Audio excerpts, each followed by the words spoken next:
major turning point in my life was when I stopped being afraid of dying. I used to think that I was my body. But if I look deeper, my body is made up of trillions of cells. And if I keep looking deeper, it's made up of trillions of atoms. And what are the atoms made up of? Nothing. They're just whirlpools in a sea of energy. And those aren't things at all. Science tells me virtually every cell in my body has been replaced, but Foster's been here all along. So my essential nature, by definition, by logic, must be metaphysical. So if I'm metaphysical, who says that I die when my physical body tires out and goes away?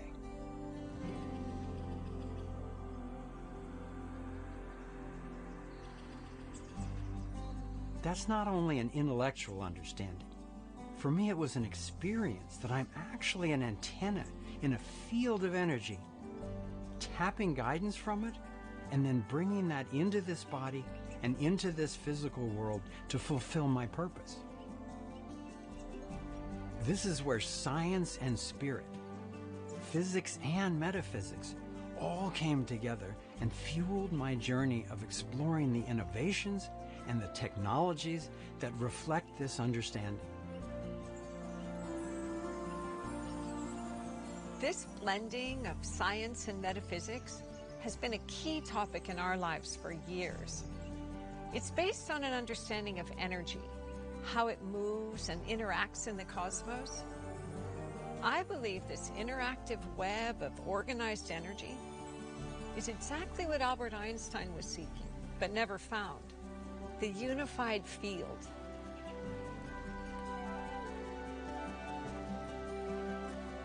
A universal fabric of energy that connects all life.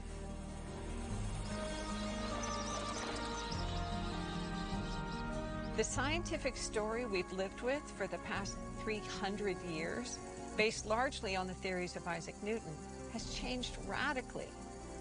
Newton's universe operated like a machine, with discrete matter moving through a vast emptiness of space and time, with a separate human brain observing it. Looking at our cosmos as a connected field requires that we reconsider all that we've perceived as separate, which is essentially everything. As we come to understand this web of energy and how to relate to it harmoniously, we will finally have a way for all life on planet Earth, not just to survive, but to thrive.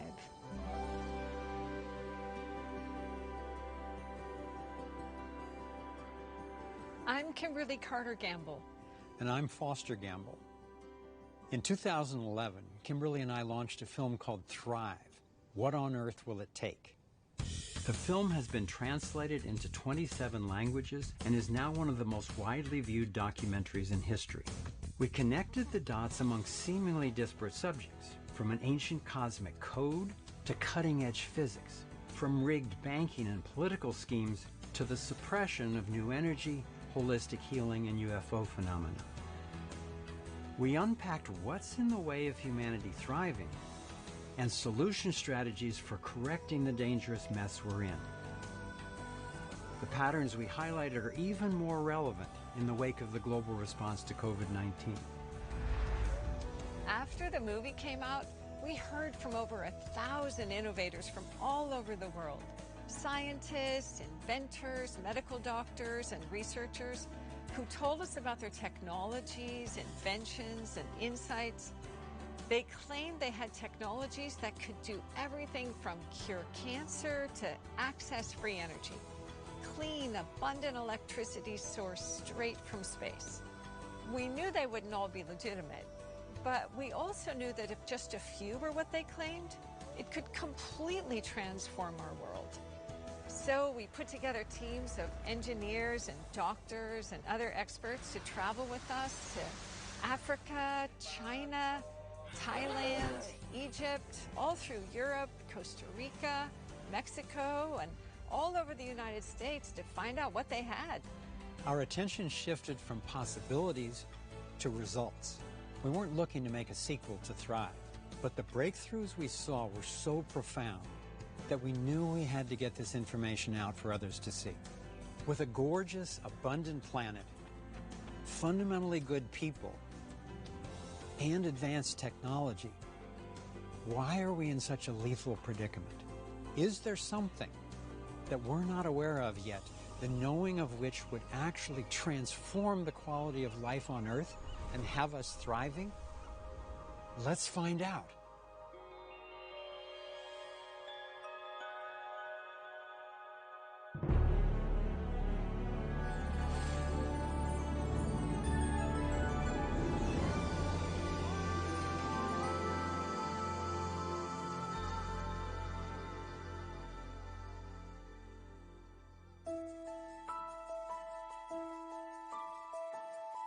There's a huge change that happens in civilization when they finally understand that there's a fundamental field that they're bathing in and that they can access it. This unified field can begin to explain, where does the energy of a magnet come from? Where does the energy of a nuclei of an atom that's spinning at near the speed of light in perpetuity, where does that energy come from? I believe that we're very, very close to a true unified theory that is backed by consistent, relatable mathematics. And we've been trying very hard for a long time to define matter by studying matter. The characteristics of matter, the electron count, the proton count, the neutron count, all those things kind of come together. But what if the answer, the simple answer, is by understanding fully the vacuum?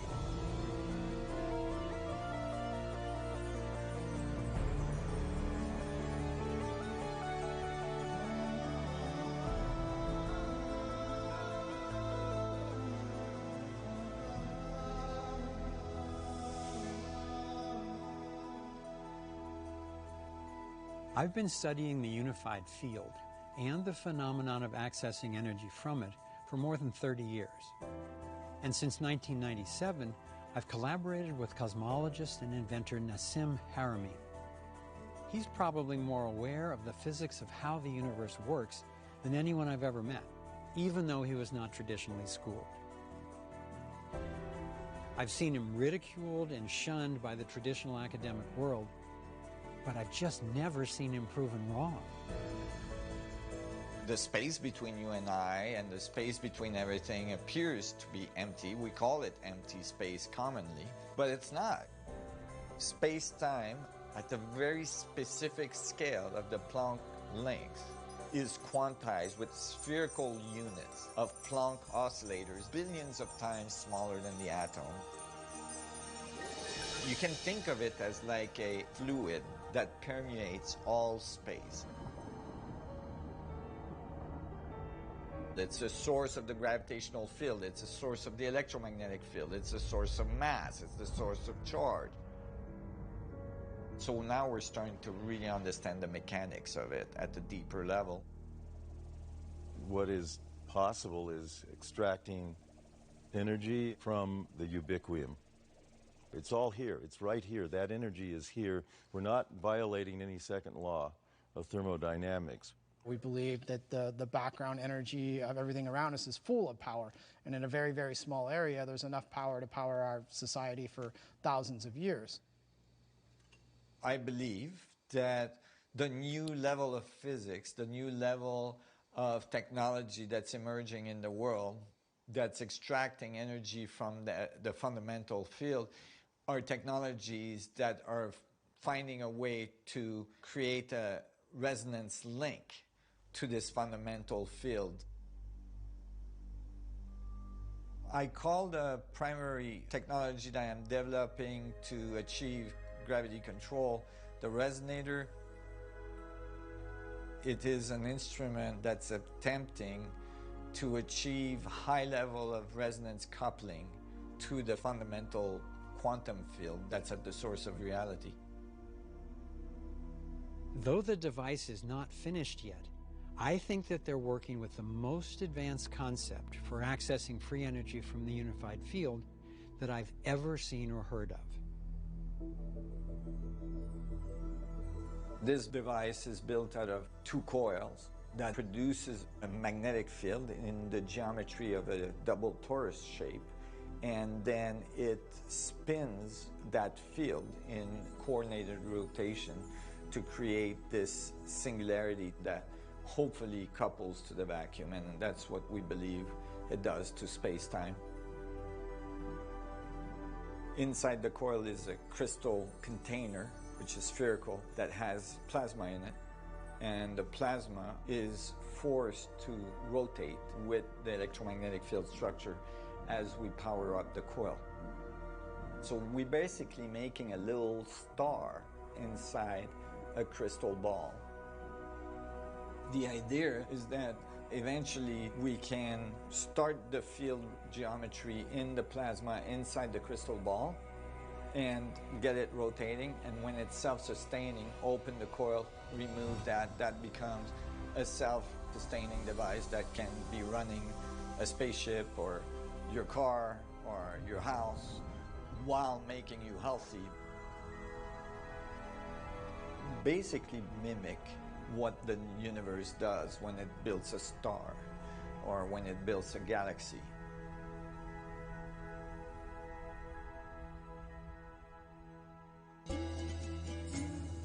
The next step for humanity, the next step in our evolution, I really believe, is to understand gravity at a deeper level and learn to control it so that we can birth our civilization into a space civilization, into a space colony. We can explore our solar system, we can explore our galaxy, and maybe even beyond.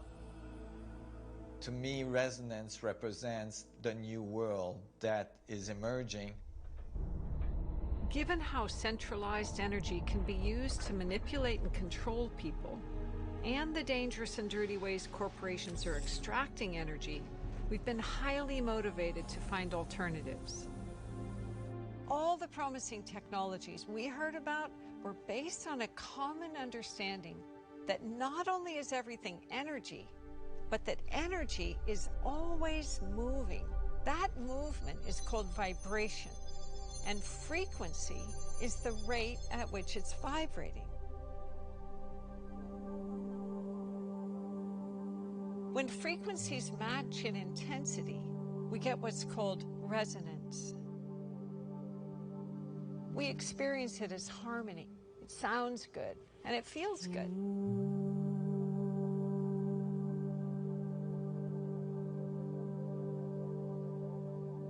According to quantum physics, the field is geometric in design and woven into predictable patterns. It unifies what are traditionally considered separate forces, and the organizing principles apply at every scale. The inventors we met were all operating on the understanding that the vacuum is not empty, and that stillness is not still. It's a dynamic of absolute balanced energy.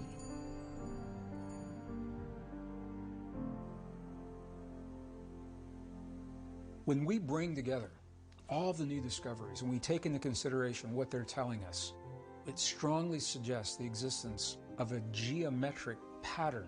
So when we see energy moving through this field, the energy is not moving haphazardly. It is following preferred pathways defined by the geometry of the field itself. Geometry is not just points, lines, and planes like I learned in school. It's about the push-pull relationship of energetic systems, like the pull between the Earth and the Sun, gravity, and the push out from the Sun, radiation. Pushing and pulling are essentially geometric phenomena, and lines and planes are just our conceptual representations of those dynamics. It's the predictability of this push and pull dynamic that allows the inventors to create replicable technologies. The geometry's all based on energy moving, And the shape of that movement is the torus. All of the projects reporting the best results were toroidal in design. This is because the torus is the basic pattern that energy takes throughout the entire cosmos. The torus looks like a donut. The energy flows in through one end, circulates around the center, and exits out the other end. Like a whirlpool in a stream. It's made from the medium in which it exists and is at the same time discrete within it. It's both distinct and unified, and demonstrates why something could appear separate from something else and from the field while still being connected to it. It's self-sustaining at every scale. Picture the eye of a hurricane. At the center of every torus is a point of stillness. The field is basically a sea of toruses, each one touching its 12 identical neighbors, like a stack of oranges. Connecting the center, or still point, of each torus with its nearest neighbors reveals equal non-physical lines of force, or vectors.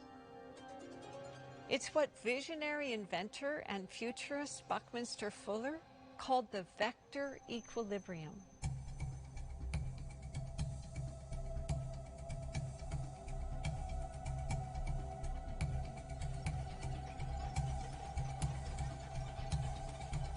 When this balanced state of equilibrium is extended without boundaries, it reveals that infinite fabric of space-time that Fuller called the IVM, or the isotropic vector matrix. It just means the same in all directions.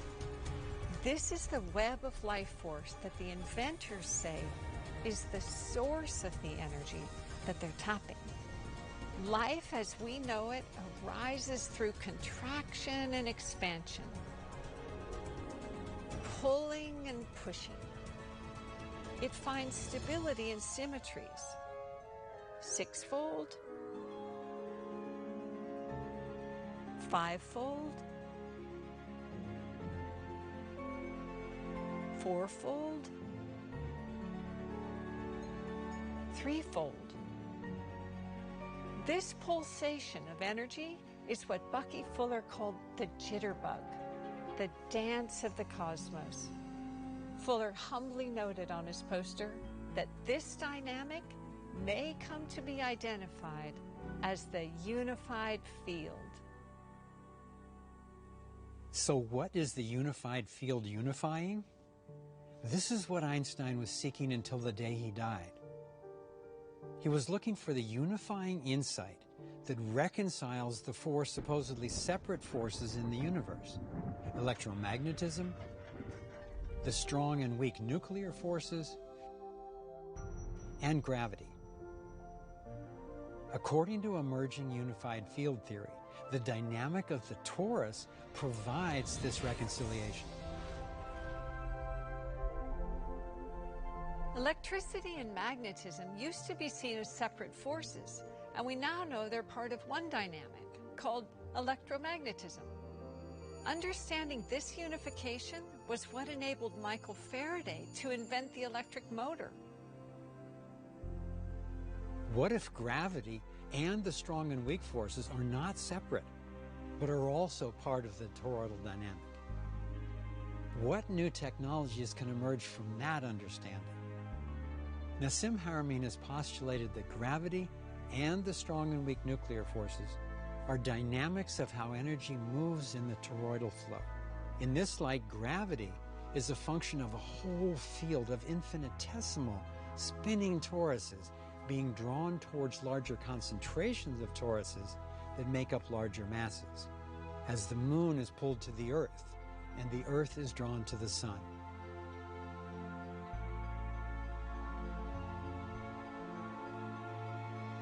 Haramein suggests protons are really mini black holes whose spin creates attraction between them, despite the repulsion we would expect from their positive charge. This attraction is what is referred to as the strong force. From this perspective, what's referred to as the weak force is the result of the natural fluctuations of the nucleus, emanating waves into the field.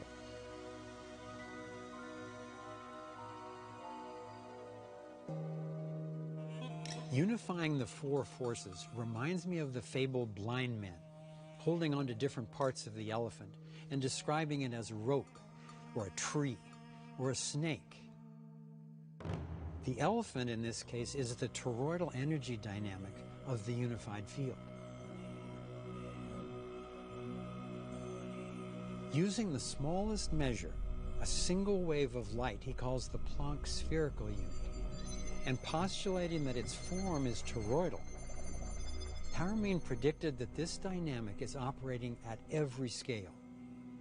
By applying this hypothesis, he was able to determine the mass of all the elements and predicted the radius of protons and electrons, while also showing this understanding of the spin of the unified field as the source of mass, gravity, charge, and many physical constants.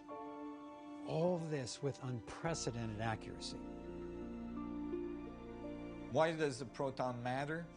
The proton is matter. Everything we see in our reality is what we call matter. If we understand the proton, then most likely that understanding will be correct at larger scale, and that's what we're finding. So it really tells us about our reality and how it got here and how it works. Paramin developed a new scaling law showing the toroidal shape of systems throughout the universe. His work correlates with the notion of a grand nested hierarchy. There is one pattern at all scales, from Planck spherical units, within protons, within atoms, to molecules, within cells,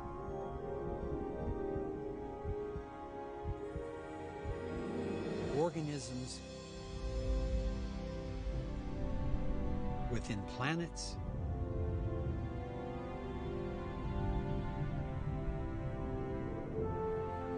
solar systems, within galaxies,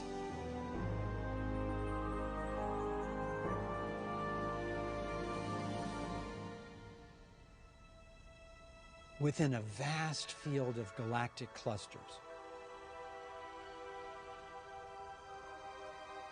When Italian astronomers were searching to see if there was a predictable pattern to how galaxies cluster, they found what they call the egg carton universe. This pattern is identical to what we are discovering at all scales as the fabric of space-time.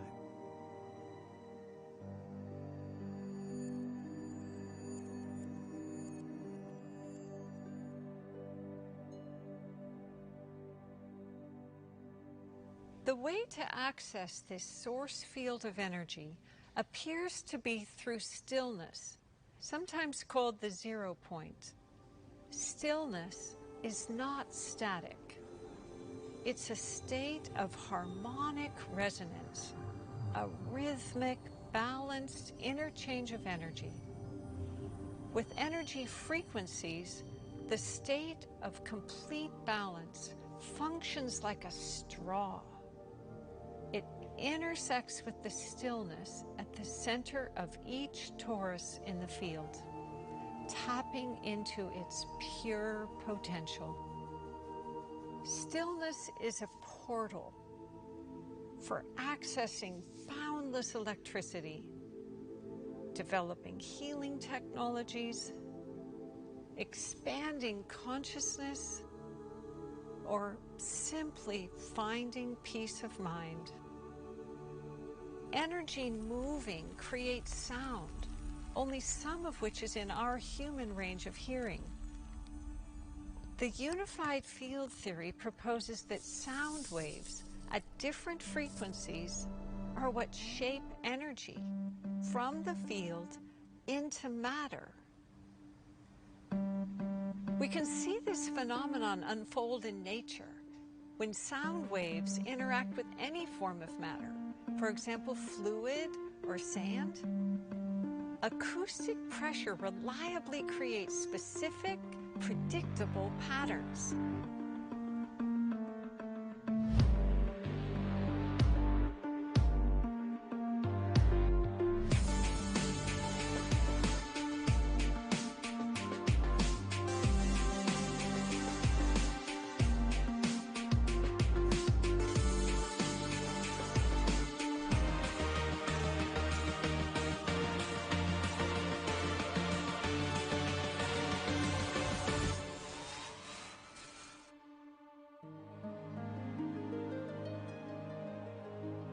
In fact, music seems to be the master key to understanding the unified field. Life is an acoustic reality, a sea of sound waves, and what we call music is how it's organized. Music is not something that people created. It's something that we discovered to work with because it already existed in the universe. Every planet has a unique audio signature.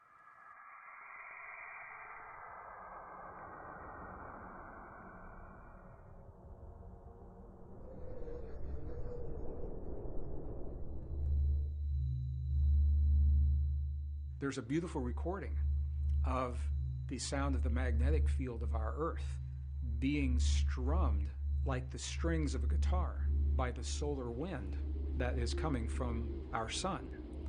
And when NASA took the satellite recordings and they bumped it into the audible range, it became possible for us to actually hear the song of Earth's magnetic fields.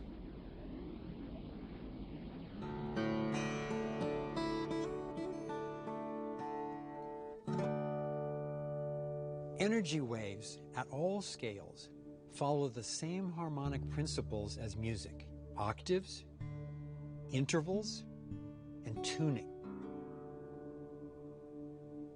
Tuning is when two or more frequencies come into harmonic resonance. Tuning a guitar uses the same principles as the inventors are using to create health and energy technologies. They all spoke of tuning their devices to achieve a state of perfect balance. Tuning ourselves to resonate with how the universe works gives us a way to come into harmony with one another and with our planetary home.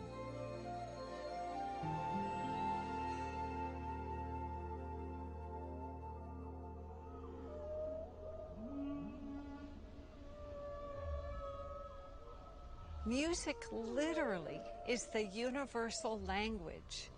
Universe. One song.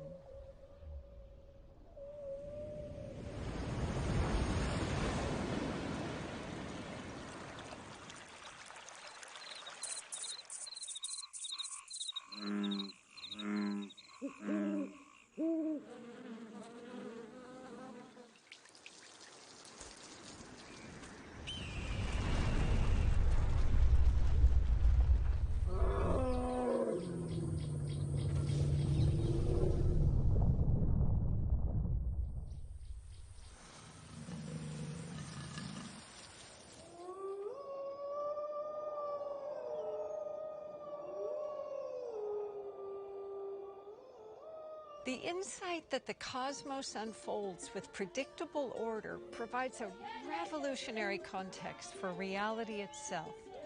Elegant, mathematical, harmonious, like a symphony.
There's a saying that someone with good health wants many things, and someone who's sick wants just one.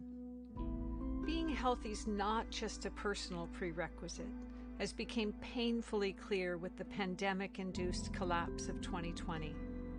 It's the fulcrum for the economy of communities, countries, the whole world. Along with energy inventors, we were contacted by doctors and healers who reported phenomenal results using energy in the form of sound and light waves to promote healing. According to quantum physics, sound waves are what shape matter. Our bodies are matter, so it makes sense that sound frequencies could also impact us. I traveled the world investigating how these new insights into vibration, frequency, and resonance are transforming our understanding of biology and health.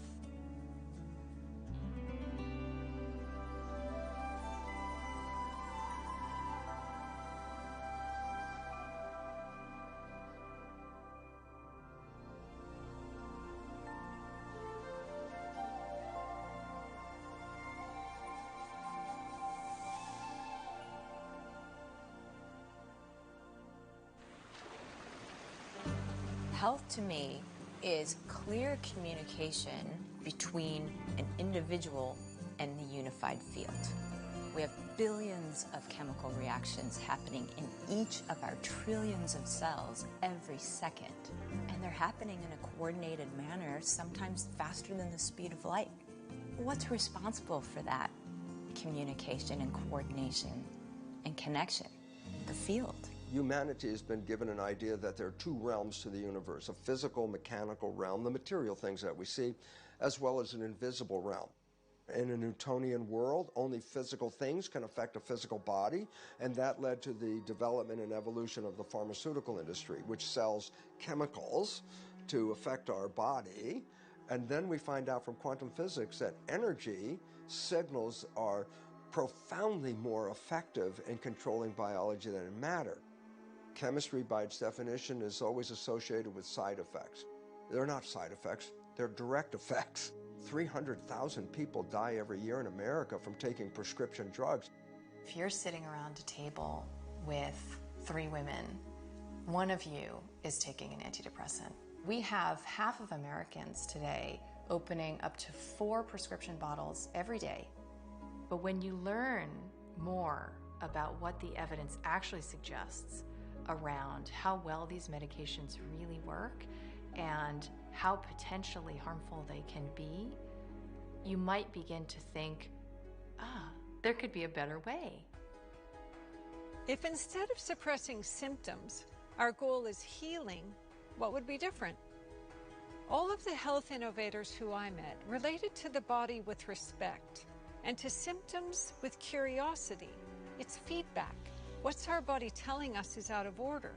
So to these healers, just suppressing a symptom is actually cutting off a much-needed source of information because they look to get at the cause of a problem rather than just stop the effects of there being a problem. I certainly don't mean to imply that your allopathic doctor doesn't want you to get well or that there's no use for conventional medicine. It's good for all kinds of things.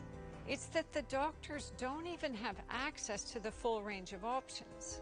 Early diagnosis and self-help natural and energy-based cures don't benefit the pharmaceuticals. And pharmaceutical companies are the ones funding the medical education and influencing regulatory approvals and laws. What conventional doctors are taught and have access to is all funneled through the same centralized control matrix. Our life expectancy has fallen over the last few years for the first time in history. And now, if you look at the life expectancy in the United States compared to other countries, we're 30th. We have the highest incidence of depression, obesity, yet we're spending more per capita on healthcare than any other nation in the world. The new science is based on energy, energy medicine. You can heal with energy much more effectively than you can heal with chemistry. I was able to see hundreds of people treated with the whole range of energy-based technologies, including one that uses a chord of frequencies to create a still point, which appears to elicit powerful healing effects. It was developed by Dr. Todd Ovakaitis. At the level of physics, we know that the cells are always vibrating. In a sense, they're always singing a type of song. That song is the sum of all the vibrations of all the molecules in that particular tissue. So we had found a vibrational pattern that was somehow in resonance with the stem cell-like cells that caused them to intensely go where the beam had been. The theory is that each kind of cell has a distinct energetic signature that can be matched, and this technology appears to have found a way to do just that. I asked Dr. Beth McDougall to demonstrate what she thought was happening with this photoacoustic device. In order to really talk about how this instrument is affecting changes in the body, I'd like to talk a little bit about V cells. V cells, or VSELs, stand for very small embryonic-like cells. These are dormant stem cells that have been present in your body since the time you were forming as an embryo. This photoacoustic technology seems to hold the key to unlock the dormant DNA in these cells. Well, I was diagnosed with Parkinson's 3 years ago, and my experience of it up to then had been seeing my father suffer from it in the 70s and 80s. It was really the end of his productive life, and I was devastated to feel that that might be my fate as well. The results have been really life-changing. I got my body back, and I got my mind back. My father had Parkinson's for 27 years, and watching what he went through was one of the hardest things in my life. To see this guy's face and imagining what it would have been like for my father, to be able to restore his body and his mind, now I just feel really grateful knowing the millions of people whose lives will go forward in ways that my father wasn't able to experience. The earlier that we can detect and decode symptoms of an illness, the easier it is to remedy the underlying cause. Historically, acupuncturists listen to a patient's voice to help with diagnosis. Two inventors I met are now running the voice through complex machine learning algorithms to detect imbalance in specific organs. They then identify the vibrational signatures of the deficient minerals or vitamins and feed those vibrations back into the body as sound waves through a headset.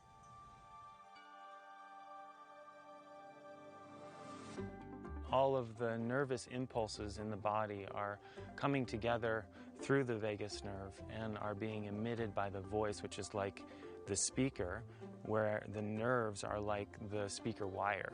All of that information creates vibrational imprints within the vocal cords when you're speaking. We have greater and greater understanding. Because we are able to detect conditions of disharmony prior to a physical condition manifesting in the body, we can empower people to start taking care of themselves while they're still healthy so that they never have to get sick. When you go to your doctor, there's not often that they ask you if you're in tune. They listen to you with a stethoscope, make sure your heart's beating. They listen for your lungs, but they're not seeing if your heart and your lungs are all running in the same resonance. Our technology is really there to provide a way to do that, to look at the body in this holistic way and see where you're out of harmony and where you're out of tune, and provide a way to actually bring the body back into resonant harmony.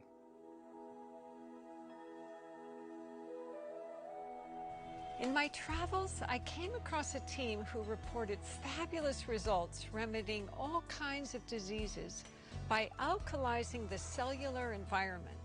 I had heard from a friend about a place his mom had gone where she healed from stage 4 metastasized cancer. He said she's not the only one. And when I got there, I saw the evidence. Hello. Hey, hi. The largest organ of the human body is called the interstitium, and it contains 60% of our body fluids.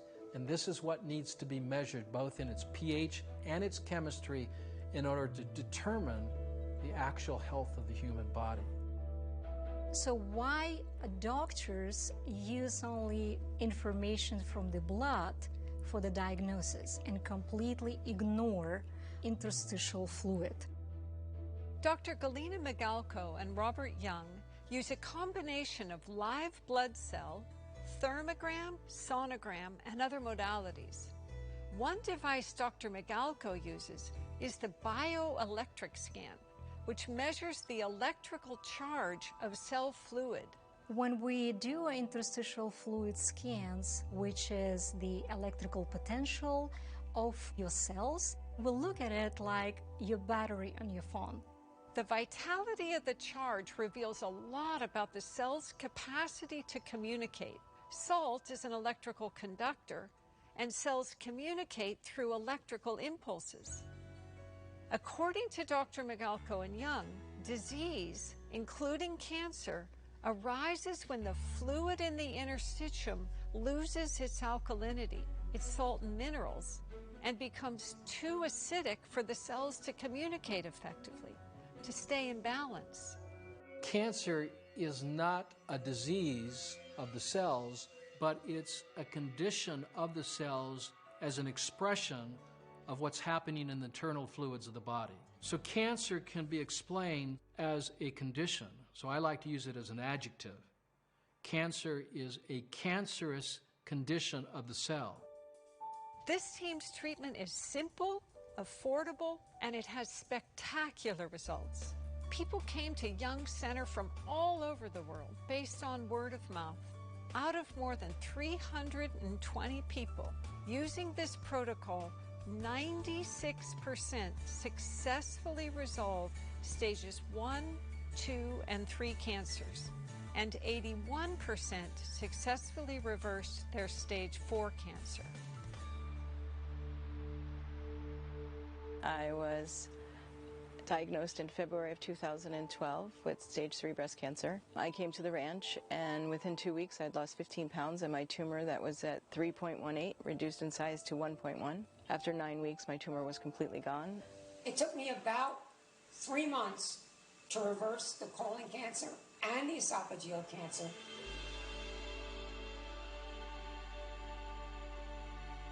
Seeing these amazing results, I wondered what Dr. Young would see with my blood. I ate well and exercised for most of my life, but I had been feeling really tired for a few weeks, and I was noticing I often felt dizzy when I stood up. So always just a simple little, that's it. There it is. You're showing irregular patterns in this part of the body. They're irregularly shaped like this, which is a cancer profile. Okay? That doesn't mean you have cancer, but we see it years in advance. Okay? So that's what makes this test so powerful, because we see something that's happening prior to the actual, realization. Like say it shows up on an MRI or a CAT scan. I was shocked to see how unhealthy my blood looked. I realized I had never even considered the salt-mineral balance in my body. I started taking the salt, and within a few months, my blood was significantly improved. I'm happy to say my little red blood cells are no longer deformed or clumped. My energy's back, and I still do a very strict alkaline diet and drink the salt and minerals every day. So there's a real challenge here. The notion of somebody else prescribing a magic pill so that I can just keep barreling ahead can be tempting. But there are no magic pills. I can still be super healthy and feel great. I just need to watch what I eat, I have to exercise, I need to pay attention to what I'm thinking and catch any imbalance early and deal with it. It's like, whoa, this great, healthy, vital life actually requires something of me. It's the same with peace of mind. we actually have to do something to find clarity and maintain inner balance. So how do the dynamics of the unified field help us with that?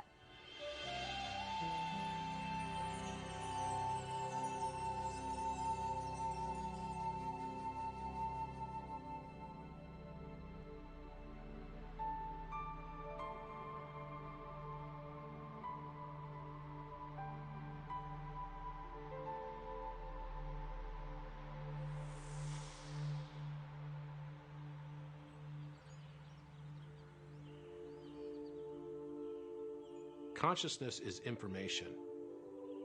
Consciousness is a living, breathing compendium or library of information that is informing the entire field around us.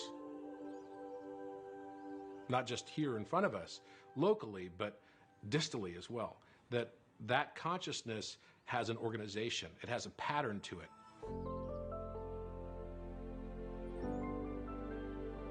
So throughout history, the field has been called many names, such as the web, spirit.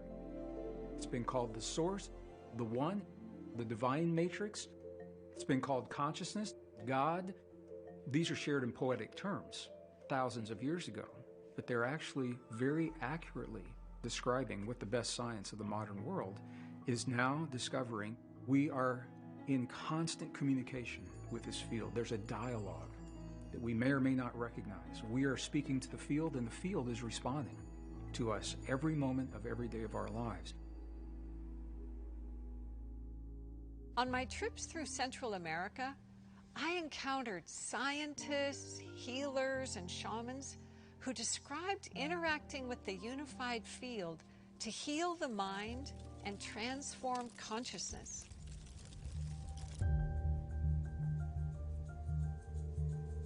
For them, vibration, frequency, and resonance are tools for freeing us from our limiting beliefs and expanding our sense of what's possible. With their guidance, I experienced viscerally that the field was not something outside of me, but a living force within me. Consciousness actually evolves according to the same predictable principles and patterns that characterize the field. One of Foster's mentors, Arthur Young, not only invented the Bell helicopter, he also discovered a roadmap for how consciousness evolves throughout nature. Arthur Young's theory of process covers the entire sweep of evolution in 7 stages. In his book, The Reflexive Universe, The Evolution of Consciousness, he outlines how evolution is a process put in motion by purpose. A primal spark of consciousness from a field of pure potential begins to acquire new powers. From the push and pull dynamics of the subatomic realm to the acquiring of identity as atoms that then combine into molecules, each formation meeting the challenge to take the next step.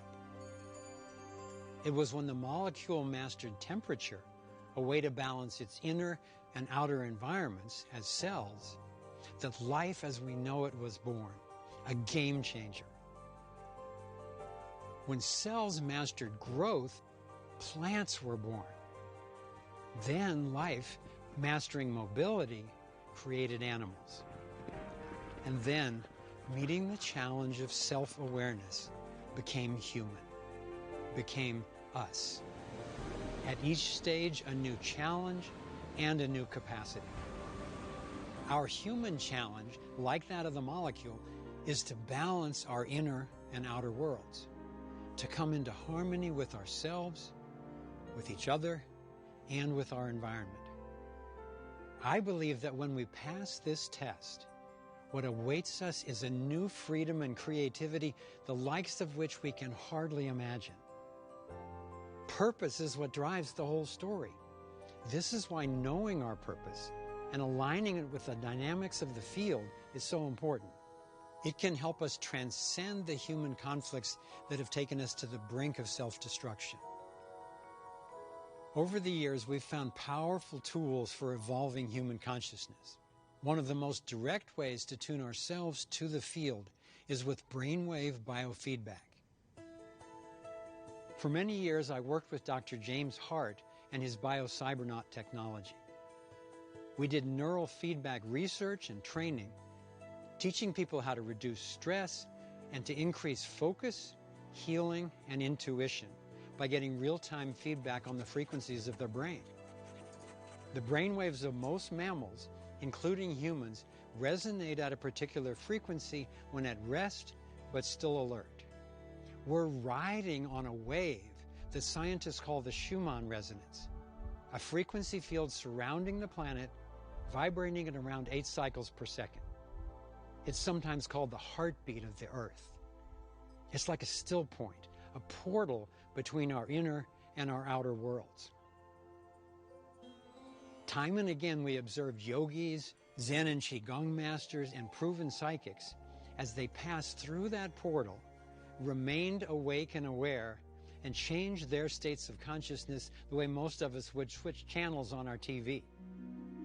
Dr. Hart's research shows that anyone can cultivate this ability to move between various brainwave states at will. It's a matter of practice.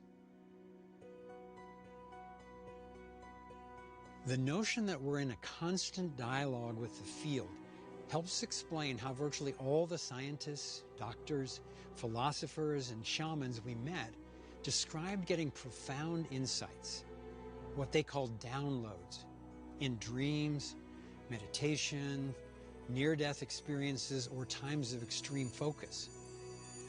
Others throughout history attribute information coming through in this way for such far-reaching inspirations as Elias Howe's invention of the sewing machine, German chemist Friedrich Kekule's discovery of the structure of the benzene molecule, Walter Russell's prediction of previously unknown atomic elements, and Paul McCartney's song Yesterday. Virtually everyone I've asked reports similar experiences in their own life.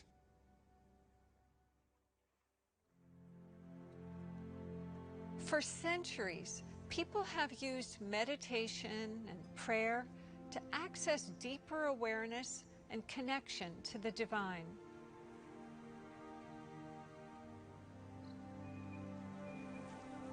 The silence and stillness required for achieving these states mirrors the process of accessing the field through the still point.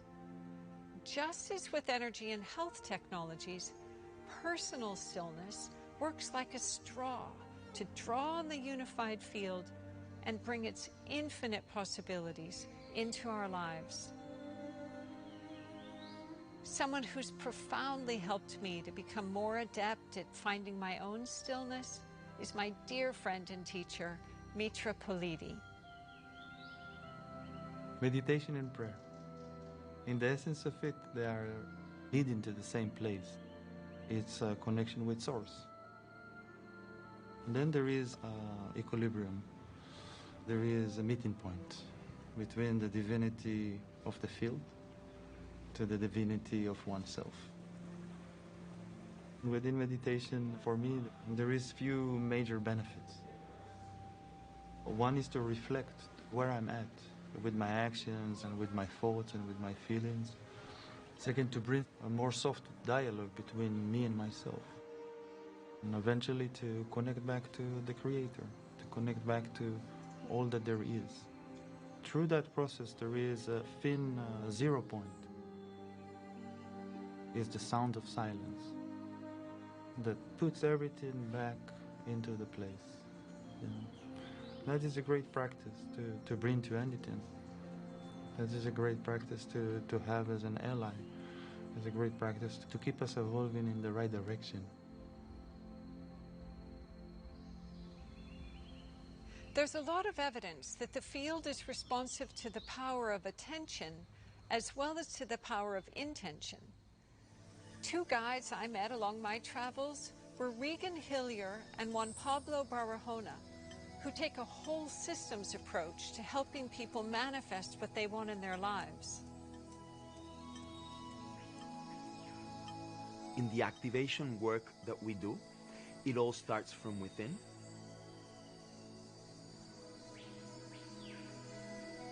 The more we expand our field and the more permeable we are to be in resonance, in vibration with the field that is around us, the more we can flow in synchronicity. It is a process of 7 stages related to the physical body, the mind, the emotions, the energy that flows through our nervous system and through our energy centers, and how that relates to the magnetic field that we emanate.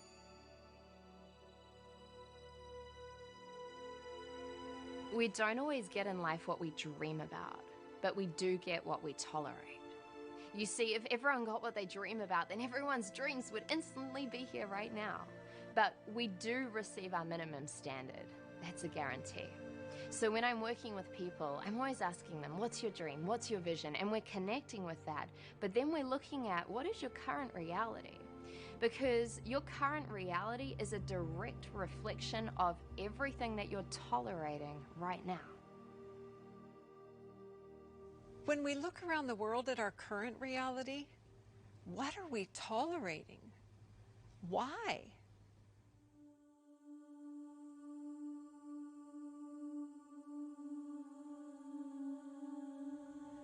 Getting in touch with what's possible and tuning ourselves to a greater resonance have beckoned humanity throughout the ages.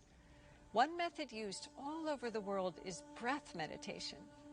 With each breath, we literally draw the life force of the field into our bodies.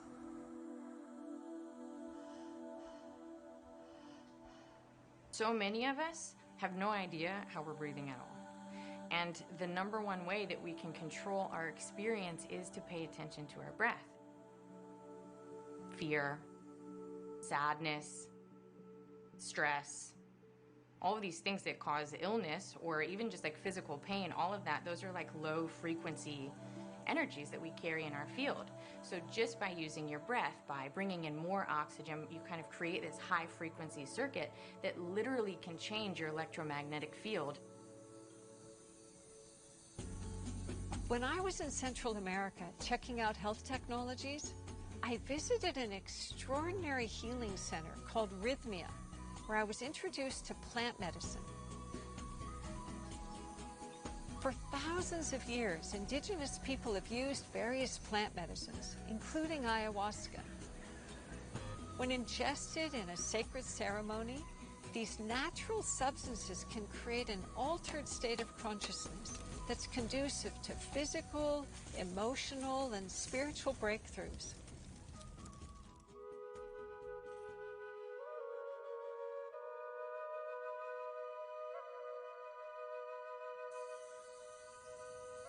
One thing that separates us from lots of other retreat centers and plant medicine facilities and resorts is that we have a medical license. The benefit is that it puts people at great ease. And the whole goal of plant medicine is to let people relax enough to hear their soul. When I listened to the shamans at Rhythmia describe what they were doing, I remember later telling Foster, it was like I was listening to the energy inventors. They were using exactly the same terms: vibration, frequency, and resonance. It was wild.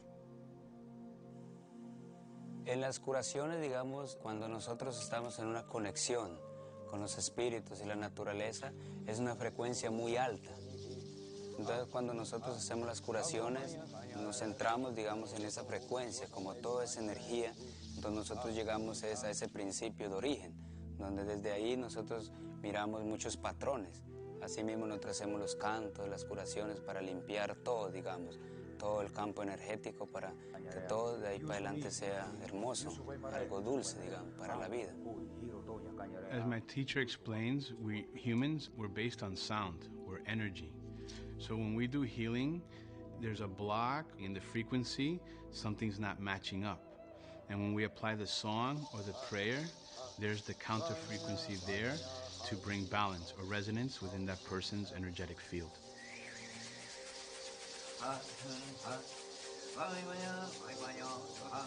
During the journey with the plant medicine, the reorganizing is happening first, so it can come in shape, in color, it can come as understanding, it can come as a death and rebirth process, it can come as a vision and insight. And there is always a subtle dialogue between challenge and awakening.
My experience with ayahuasca transformed my relationship with my mother, with my children, and most of all, the medicine showed me that none of us is ever alone, that expanded consciousness is always available, waiting to be our most exquisite, loving dance partner. I realized that science, spirituality, and ancient wisdom all converge in the unified field.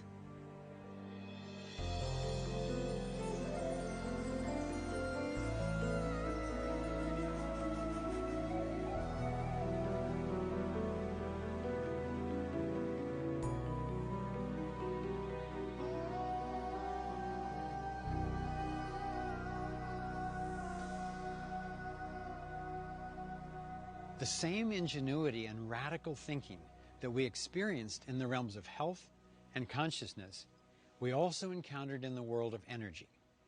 The inventors who claimed they had engineered devices that could provide limitless, clean energy described their work with the same terms as the healers and shamans: vibration, frequency, resonance, all characteristics of interacting with the unified field.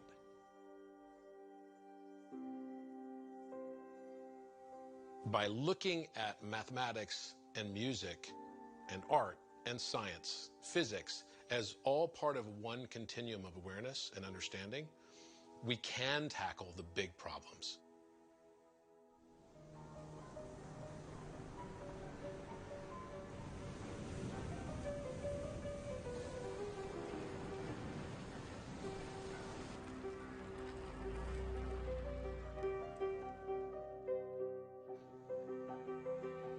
Understanding the musical and mathematical nature of the cosmos opens up a whole new way of thinking. A great example of this is an unlikely inventor that we found deep in the jungles of Costa Rica, Hart Akerson. The way I learned to think was with music. So when you're thinking in musical terms, you're thinking in another structure, and that structure could open up other doors that are not accessible through verbal or word-based communication.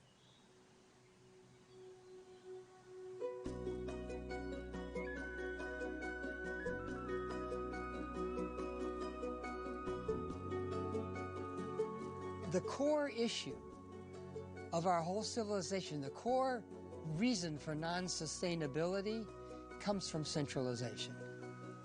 They have centralized education, centralized control of language, centralized dictionaries, centralized government, centralized religion, and centralized energy.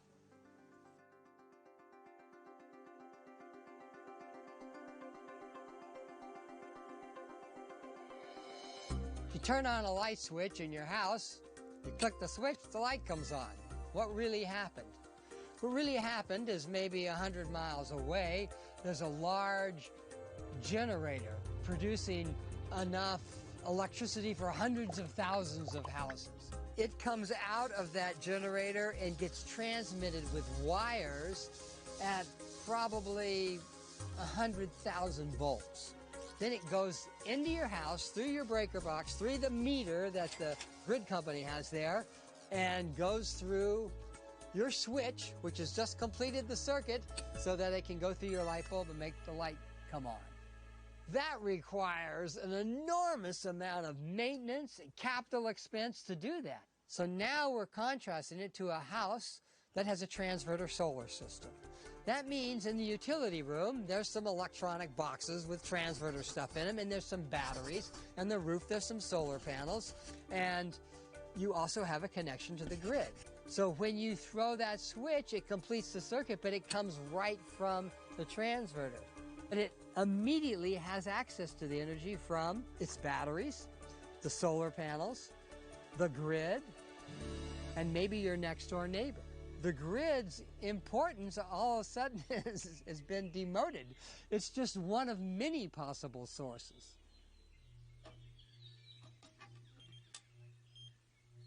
We discovered that there are three main categories in the field of energy that we need to solve as a species.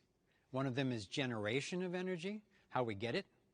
Another is transmission of energy, how to get it from one place to another. And the third one is integration of energy, how to get it into the existing grid. Hart's work is the best example we've found in the area of integration. His technology takes solar, wind, geothermal, or these various so-called free energy technologies and adapts them to homes or to local grids with what he calls the Hart transverter. The reason I got the transverter system installed was because the power here fluctuates quite a bit, and there's a lot of power outages as well. And also having the energy security, knowing that, even when the power grid went out, we always had our essential electricity was running. Now we run 2 houses with a number of refrigerators, a pool pump, fans, even air conditioning. But we have a power purchase agreement as well, so any excess power we get credit for. So our electricity bills now run at about $10 a month. Which is just the rental for the meter. So there aren't really any bills.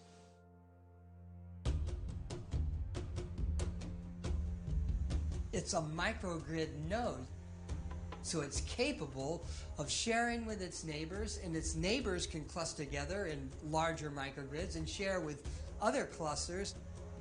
So you're doing it from the bottom up.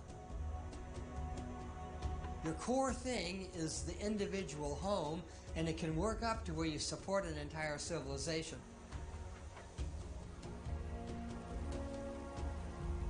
It's kind of like a fractal. You've got a group at the home, you've got a bigger cluster of these, and it could cover the whole city of Boston, it could cover the whole United States. It could do our whole planet. We can't move from where we are today to 100% renewable energy with the grid system that we have. Renewable energy fluctuates too much, so it collapses and affects the grid in a negative way. Now, HEART has created something where we can actually transition from where we are today to 100% renewable energy without negatively affecting the power grid. And just knowing that we're part of that movement has been quite profound for me. We got to come up with solutions that we can implement, like yesterday. One of the principles of the field is that it's infinitely dispersed. Decentralization is aligned with that principle. We heard about these two brothers, James and Kenneth Coram, who spent the last 20 years working on energy transmission. Their aim was to reconstruct the technology behind Nikola Tesla's Wardenclyffe Tower, which was built to transmit energy wirelessly. That tower was destroyed by Tesla's financier, J.P. Morgan, who realized that wireless transmission would obsolete copper wiring and undermine the profits from his own copper mines. Tesla was using the work of a man named Zenek, who discovered a wave that travels almost instantaneously in the field around our planet. It follows the surface of the Earth, and when it moves, it doesn't have any harmful effects on human beings. Tesla was looking to ride the Zenek wave to transmit both energy and communications. The Coram brothers have apparently now recreated that technology with modern materials and achieved what Tesla had set out to do. You'll be able to put an antenna on your car that will just tap the field for electricity. You'll be able to put one on your home or your local power station. That energy can be tapped by an ocean liner crossing the sea with an antenna on top without burning any polluting fuels. The Zenek technology is the best one we found for transmitting energy in a low-cost and healthy way. These innovations in energy integration and transmission are brilliant and make it possible to keep a lot of our existing infrastructure in place. Of course, we also really need clean energy sources that are decentralized and affordable for them to transmit and integrate. Tapping into a field of infinite energy would do so much to improve the actual daily lives of all of us everywhere on this planet. That's why we've spent so much of our time and resources investigating inventors who claimed breakthroughs in the generation of energy. One promising energy source comes from hydrogen. It's the most abundant element in the entire universe. It's essentially everywhere. The key to hydrogen is that when it's ignited, it creates heat, and the heat can be transferred into power. So if we can do that efficiently and inexpensively, then we can use it to run our cars, our factories, or an entire community. It could substitute for dirty coal and repurpose the 15,000 plus coal plants that are wreaking havoc with the earth, the miners, and the people living nearby. It could also replace nuclear and fracking. But currently, extracting hydrogen from water is too expensive to be a viable option. In Thailand, however, we found a guy who claimed his team had discovered a way to access hydrogen for fuel absolutely cleanly and for virtually nothing. The inventor himself does not do media appearances, but he authorized one of his technicians, who built the device, to give us a tour. There's a gas in the water you can burn, so you can make a fire out of water. This inventor apparently has found a way to use earth minerals in a pressurized vortex to access pure hydrogen cheaply and efficiently. We found an easy way to make hydrogen. You don't need a big, fancy electrolysis factory. We find a system where the hydrogen comes out from a kind of chemical reaction. We have some special mix. The device that they've created to extract hydrogen is as beautiful as any energy technology I've ever seen. They've found the secret of how to catalyze a reaction in this compound that then just gives off essentially free hydrogen. We asked ourselves the question, what does the world need? We think hydrogen is the best way to solve this problem. I was encouraged by the hydrogen device still under development, and what also really excited me were the technologies for extracting energy directly from the field. For over 20 years, I've searched the world for working free energy devices. A really common objection to even the notion of a free energy device is that it can't be, because physics has certain proven laws, and this would be in violation of that. So, if in fact there is a device that is running without being plugged into anything for long periods of time such that it proves that it's accessing energy from somewhere else, then either the law is wrong or the law is misunderstood. And I think, for the most part, the law is misunderstood.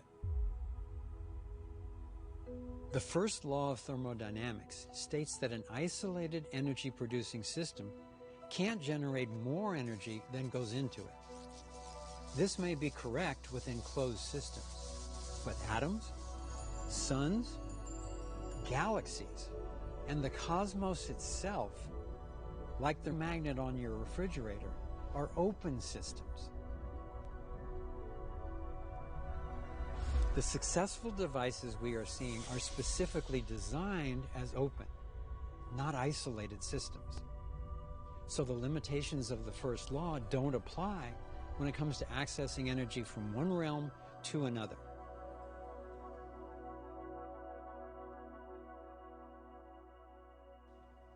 I learned about a young man in Africa who claimed to have built a car, a generator, and even a helicopter that ran on radio frequencies, a true free energy device that keeps batteries consistently charged. It took me several months to find him, but when I did, it blew my mind. I knew it would be complicated because these things always are. Going to Zimbabwe, the Ethiopian airline that we had tickets with had just had a major crash, and a cyclone had just ravaged the area, leaving hundreds dead. Well, we're sitting in a hotel in Harare, Zimbabwe this morning. We're here today to start the vetting process and find out, okay, what's real? Over 95% of the time, these things aren't what they claim to be.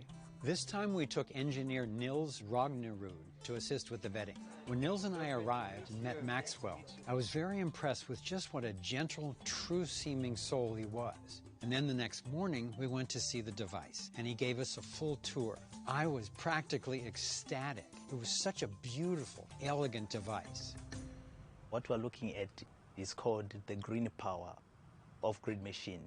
It is 0.5 megawatt, and we are relying with the radio frequency. The highness radio frequency converted into pure energy that is useful. It is called a microsonic energy device. A microsonic energy device, it is the generator in this machine. For people who are not familiar with this, 0.5 megawatt, how much will that power in terms of a house or a community or what? We're talking of about 300 standard house homes, yeah, okay, that you can power with one machine. So there's no oil burning, there's no fires going on or anything, so where's the energy coming from? We're harnessing it straight away from the natural energy that God has just put in the earth, on our earth. Yeah, the radio frequency.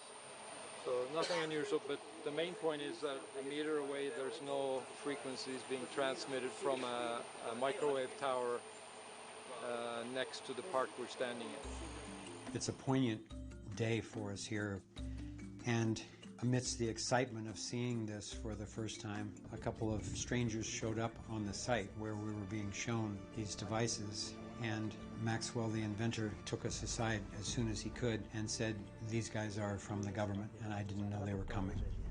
Unfortunately, we're truly concerned about this gentleman, and we're just going to take every precaution that we can to keep ourselves safe, to keep him safe, and to keep this knowledge safe. The microphone we had on Maxwell picked up the conversation that he had with one of the officials. So we quickly got the tape translated and found out that the government official was promising Maxwell a power purchase agreement where the government would pay him for generating energy for the country. It was good corroboration that they believed he had what he claimed, although Maxwell didn't trust him because the government had already put him in prison in an effort to steal his technology. In fact, when Maxwell was put in prison, he was put in a cell with one of the richest guys in Zimbabwe, a man named Genius, that's his real name, whom the government had jailed to extort more money from. Maxwell was in great despair and praying for like 5 or 6 hours at a time. It was driving Genius crazy, and he was saying, "Why are you praying so much? Shut up." Finally, they ended up talking, and Genius was impressed and said, "Okay, I'll help you, man." It was the most unlikely, couldn't have scripted it way for Maxwell to be able to have somebody on his team with real business savvy and support, and it was forged right there in prison. I love that. So when you're in prison, Maxwell was praying every, now and then. So I'm asking, but why do you pray like that? It's too much. From the time I have known him, I've learned a lot from him. He sees people, I think, the way God sees people. I think you saw it when you were driving. People can just block his way. Not to attack him, but everyone likes him. If you just deal with the right people, me and Maxwell will take this to another level. We were feeling very excited about our progress with Maxwell and hoped that we would soon be able to conduct a thorough vetting of the device. However, we started running into issues. Suspicions of our motives and intentions were starting to circulate amongst Maxwell's advisors.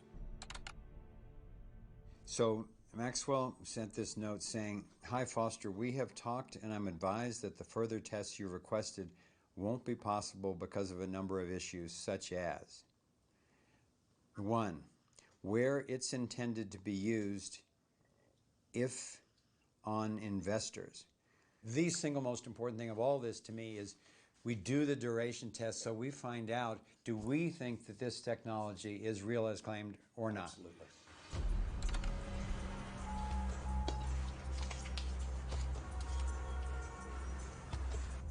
Call declined.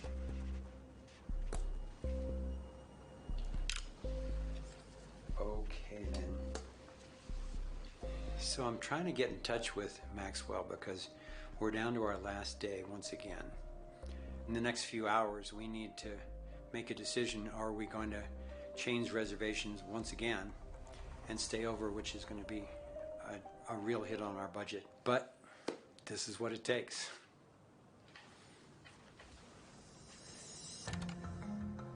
And is he ultimately, consciously or subconsciously, trying to get it so that we either have to leave, we just can't wait around any longer so we don't get the result we came for, and we don't get to expose some potential problem with the thing?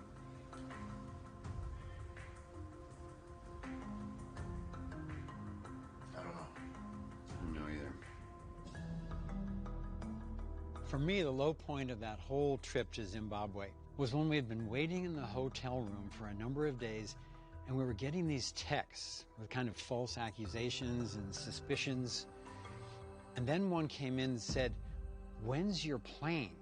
You should just go." That was like the moment of, okay, he's not just stalling, he's saying, go away. So that's when I really had to search deep inside myself for, can I put up with this? Do I think he has the capability to actually come around? But both of those things get resolved for me, and I don't know if he's going to come around, but I know that I'm true. His suspicions are false, so that if I can just hang in there and actually get into reality again with him, at least we've got a shot. And I pictured being on the plane, going home with a complete failure, and not knowing, and the possibility that this was maybe the best energy device I've ever seen, and we got kicked out based on misunderstandings. That was so much more horrible to me than the obnoxious need to wait and the expenses that were being accrued in the process of it. Just when our hope was beginning to fade, we received a text from Maxwell. He was ready for us to conduct a full vetting of the device. We're not sure what had changed, but we were excited and ready to go. One final hurdle was finding some additional batteries the inventor needed for the test. Okay, so we're trying to come up with enough money to buy the rest of the batteries that the inventor needs to do the test this afternoon before we're supposed to leave tomorrow. Max explained that the energy tapped from radio frequencies runs through batteries, so the batteries don't lose their charge, but you still need them for the process. Found another envelope in the safe. This is Zimbabwe petty cash. We have another $90, folks.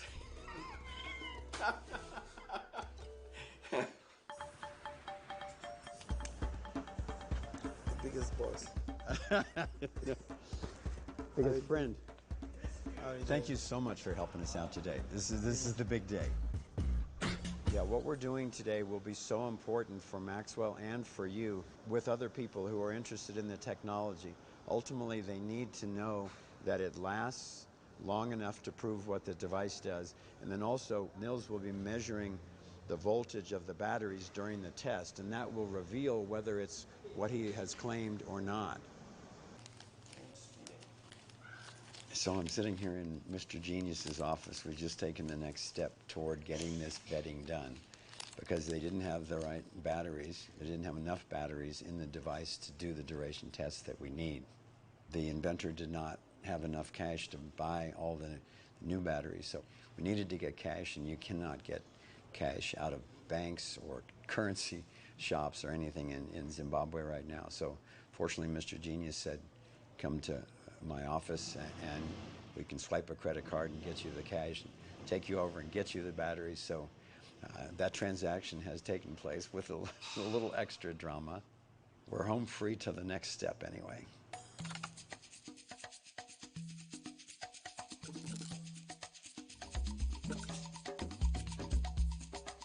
Big Blue started at 4:36 p.m. We're here with Maxwell, and the test is starting. Once we arrived on site, our goal for the vetting was to establish that the device could power a welding machine, which uses a lot of electricity very quickly, for long enough that it couldn't be running on batteries alone. So you were asking where the energy came from. You mentioned the other day the sun, but it's not like solar energy. No, right? It's not. We're not using solar energy because this one is not even affected with clouds, light, and things like that. It just works. So the energy, the radio frequencies that you're harnessing, are they there in space, in the field all the time? Yes, they are. From the first day we started testing the machine, we have been analyzing and we saw that the radio frequency is there. But one thing that we want to know for sure is it alien or is it God? Is it man-made from another planet or is it from God? That's where we need, I think, scientific people to define exactly. But we know the radio frequency, we have everything. Yeah. If it's still a fully charged battery, the test is successful. It's not screws. Oh, that's 217. 0.9. That's perfect. So that's the 18 batteries. Yeah, that's the 18 batteries. So that's higher than the nominal voltage. Dude! Wow. So much. That is awesome. That's the 18 4-volt batteries. So it has higher voltage. Thank you. Give us 2 thumbs up. Thank you so much.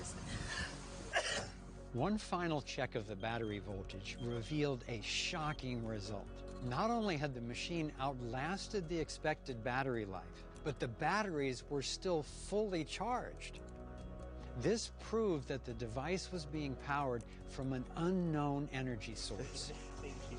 This is one of the happiest days of my life, and I am so proud of this man who has gone through so much. He's listened to the voice of the divine coming through him, and he's done whatever it takes to bring this through for humanity. So congratulations, my friend. Thank you so much. Ah. Now we're going to get you well. I got your emojis. We just finished, just got back to the hotel after a completely successful vetting. Oh my God. I really want to honor that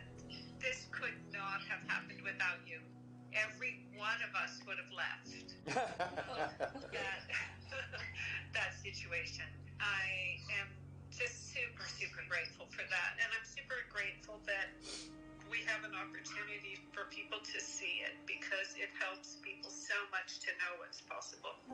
The test we did yesterday is historic. I still am digesting it because it basically means the end of fossil fuels.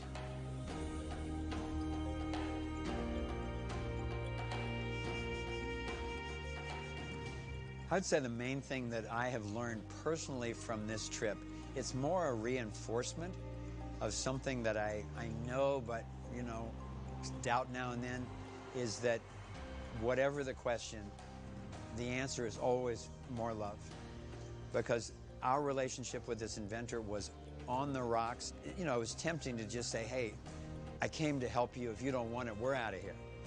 And I know from past experience that, you know, wait through that. That's not a great emotional place to make a decision from. And we just kept telling him the truth, even when he didn't believe it, and then loving him even when he couldn't allow it in.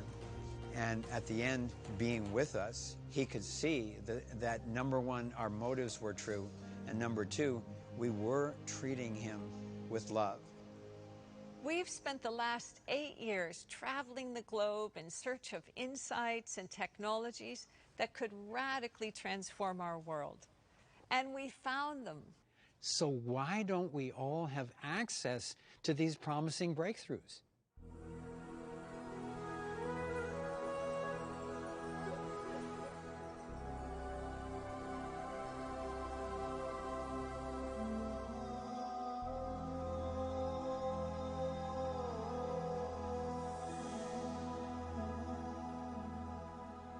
We don't have access to these world-changing breakthroughs because we're not allowed to have them. Virtually every solution we found has been made illegal or suppressed, often violently. Maxwell's been imprisoned and tortured to try to get his secrets. And he and his first partner, before Genius, were both poisoned. Maxwell's still recovering from it, and his partner died. One of the painful realities I have seen in energy is this is a very dangerous game altogether.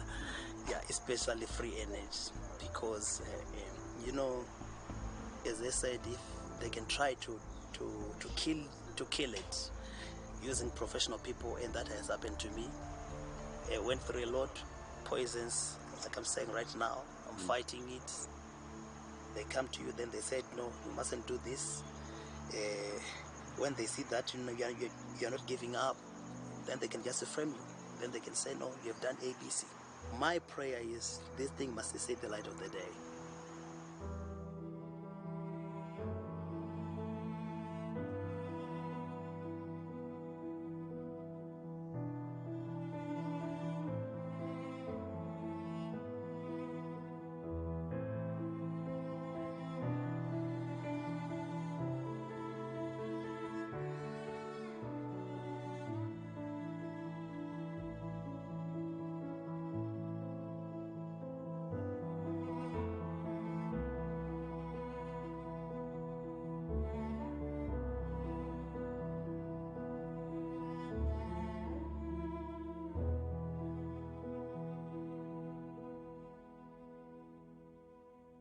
Innovators in any one sector often think that theirs is the only one being curtailed. That's not our conclusion.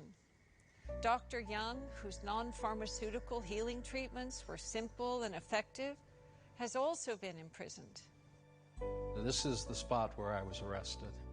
So I had 13 counts of fraud, 12 counts of practicing medicine without a license, and 1 count of conspiracy.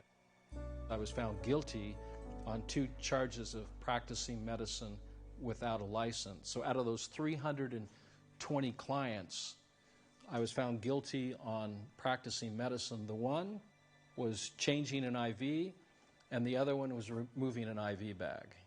So that's what I'm guilty of. The sentence was the most extreme. It was 3.7 years. On our way to see Dr. Young, we randomly stopped at a coffee shop where we met a woman who had worked with him at his ranch. In my first week there, I delivered a plate of food to a resident in one of the trailers, and I remember seeing he had a tumor on the back of his head.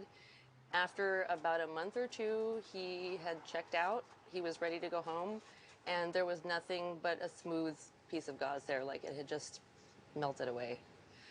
I remember just looking through the news one morning and seeing an article about a doctor from Valley Center who had been arrested or who was on trial, and when I clicked on it, I couldn't believe who it was.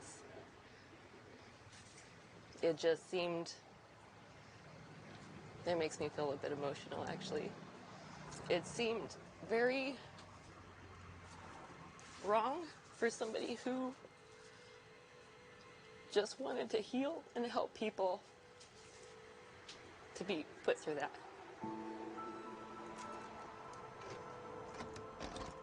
My approach is to educate and empower people on how to take care of their bodies.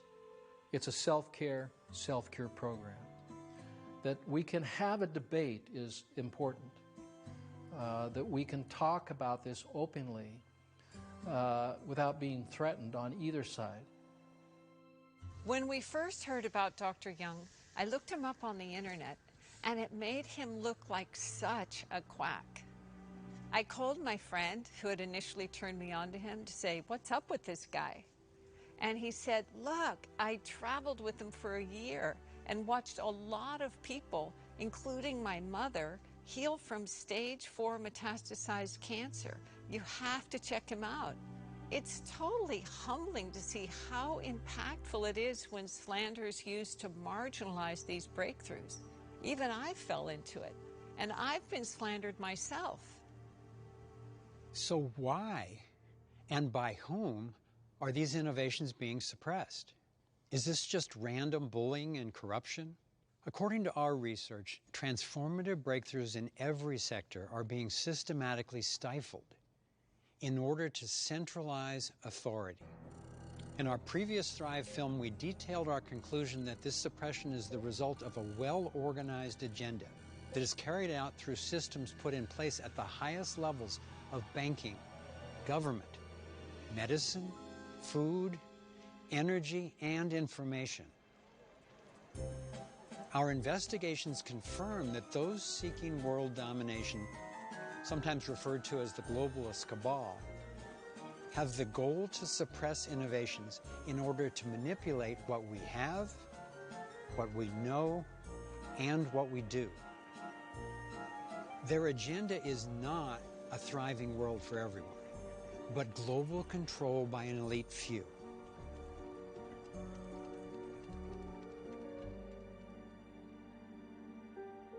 In Thrive 1, we presented over 60 controversial facts detailing the structures and the strategies by which this agenda for control is being implemented. Not one of these facts has been successfully disputed. The globalists' intent is to take down America and any other powerful country in order to establish essentially a universal banking corporation to rule the world.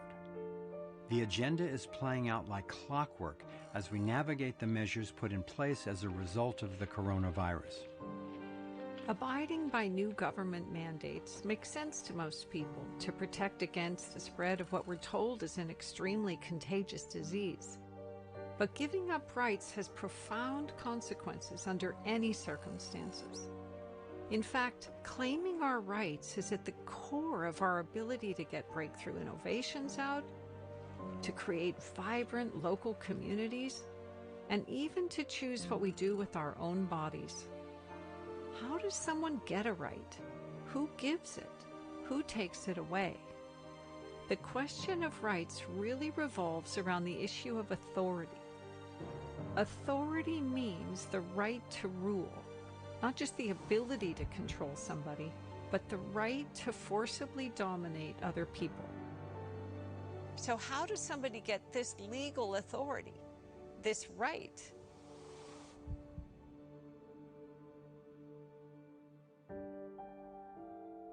If I, as a single human being, can't legally stop you from taking a medicine that you believe will help you, then why and how does a government official claim the right to do it? There's both a rational and a moral incoherence here. If I don't have the moral right to do a certain thing, and my neighbor doesn't have the right to do it either, how could we possibly have given somebody else, government or anybody else, the right to do it?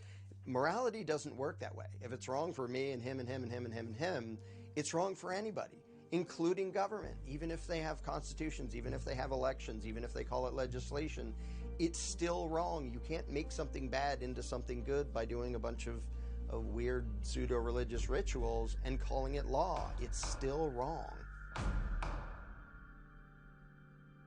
The majority of people who enable authoritarian injustice are not trying to be bad, but they've been taught to believe that obedience is a virtue, that paying your taxes is a good thing, that obeying the law is a good thing.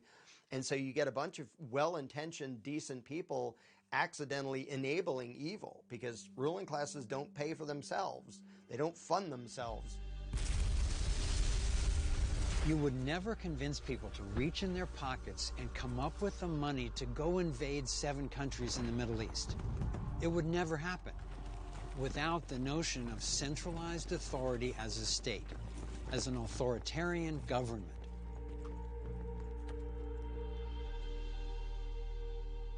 We've got clean ways to access energy, natural ways to prevent and heal illness, and tools to accelerate our expanding consciousness. And yet I believe unraveling this belief in authority holds the most important key to our survival. The government and the state is particularly challenging because it takes away the interpersonal nature of violence, which is one of the things that limits violence. So it's the outsourcing of violence which tends to make it escalate. Some people have the idea that if something is legal, it's moral. All of the persecution of the Jews in Nazi Germany were legal, but I think few people would say that it was moral. That's what government does. It tries to make immoral moral by giving it the blessing of legality.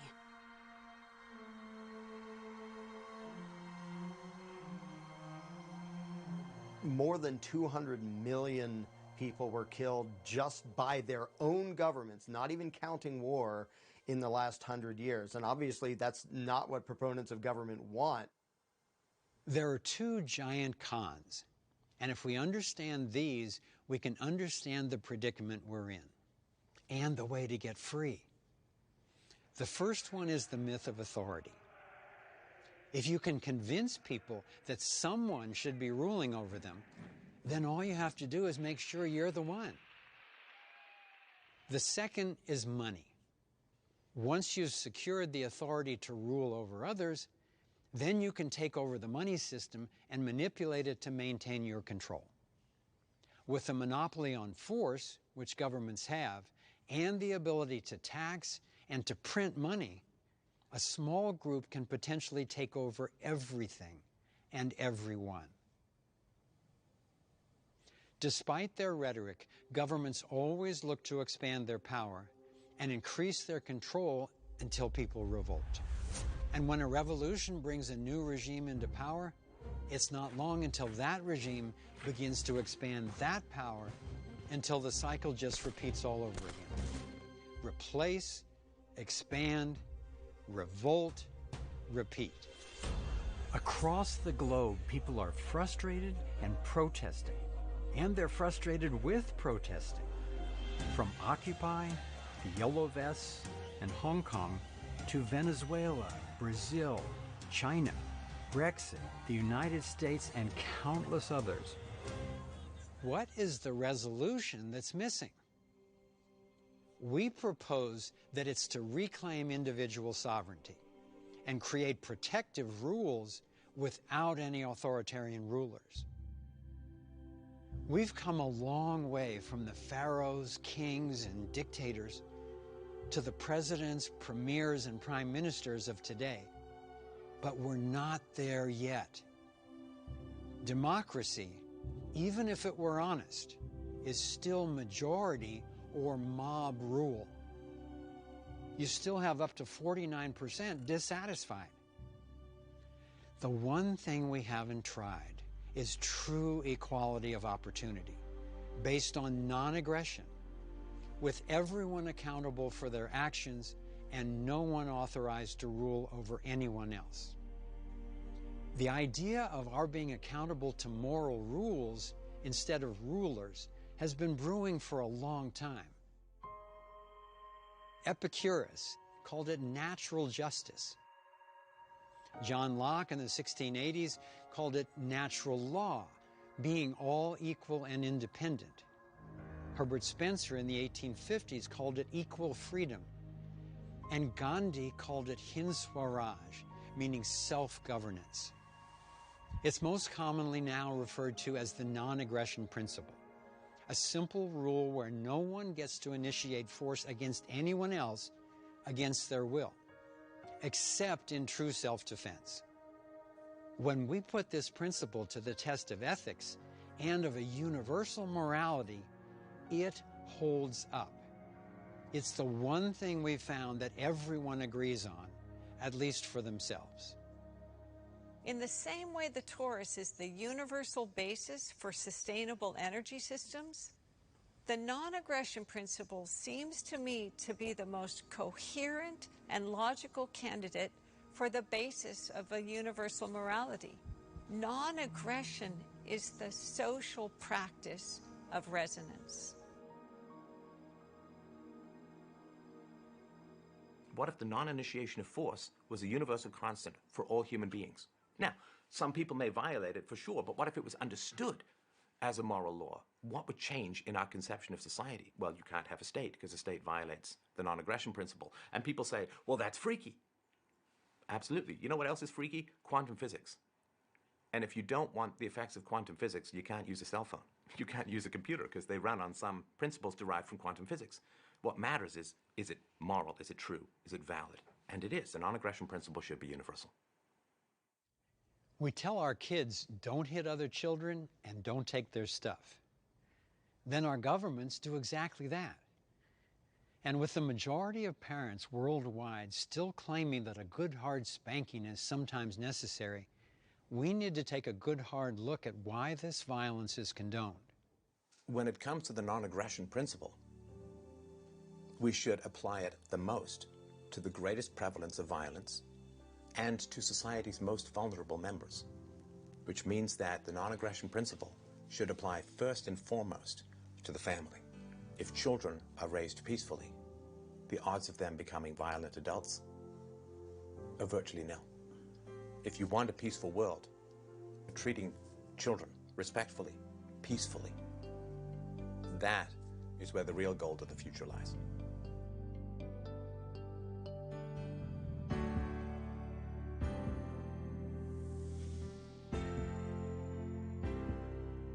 The supposed legitimacy of some people having rights that we don't all have is so pervasive, so unquestioned, so woven into the fabric of our lives that to unpack it, let alone transform it, really requires shaking things up.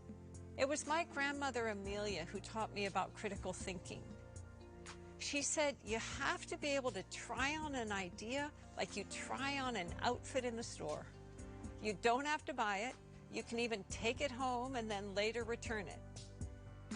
Well, she lived to be 103 and said there is no way she could have navigated all the changes that happened in her lifetime if she hadn't learned how to suspend disbelief and temporarily hold conflicting views long enough to determine the highest truth. So I've done that with the issue of unequal rights, the basis of authority. And the highest truth I've come up with is that equal individual accountability is the cornerstone of freedom and thriving. In fact, I believe integrity is to a person what resonance is to the field. The definition of integrity is the state of being whole and undivided, unified. Self-ownership is sort of a shorthand way to describe a very basic principle that almost everybody just understands instinctively. To say I own myself, it might sound a little bit schizophrenic, like I'm a table or something. But ownership means to have the exclusive right to decide what is done with something. And so when I say self-ownership, I just mean I get to decide what's done with this and what's done with my mind and my body and my time and my effort. And the same is true of every other individual. So most people instinctively grasp the concept of consent. And we all know that, but we're taught that there's an exception when it comes to the law and authority and government. This is especially clear with measures imposed to track and address COVID-19, including increased funding for the rollout of 5G that empowers the Internet of Things to turn what we think of as appliances into tracking devices in our homes and schools. There are known adverse health effects, especially to children, of 5G, yet over 20,000 satellites are now set to blanket the globe, pulsing electromagnetic radiation from the ionosphere. The new 5G technology will also have millions of ground antennae, immersing people in a toxic sea of microwaves. If there's no voluntary choice, there's no self-ownership, no freedom. I'm not so sure that the reason for rolling out 5G is connected to profit per se. But when you talk in terms of dragnet surveillance and being able to dial into the frequency of an individual and to be able to target them in their own home and see them through steel and concrete from satellite 24 hours a day, we've taken electronic totalitarianism to its absolute acme point. Remember, Xenic technology has the potential to get us fast data transfer speed without these negative effects. A sovereign individual believes we own our own thoughts, our bodies, and the fruits of our labor. Being sovereign doesn't deny our social nature or our essential need and desire to care for one another. On the contrary, sovereignty is the foundation for all people having equal rights and equal opportunity. The drive towards centralizing authority over our lives shows up in every sector. In Thrive One, we created a checklist of what the globalists would need to control to achieve their goal of complete domination. Let's check in on the status of that. With energy, we showed that this elite cartel already controlled oil, gas, coal, and nuclear, and were suppressing new energy because it would undermine their consolidation of power. We came to see that in each sector, there's an escape route from the matrix, a release valve for humanity. And it's always characterized by strengthening individual sovereignty, decentralizing power, and harmoniously aligning with the principles of the field.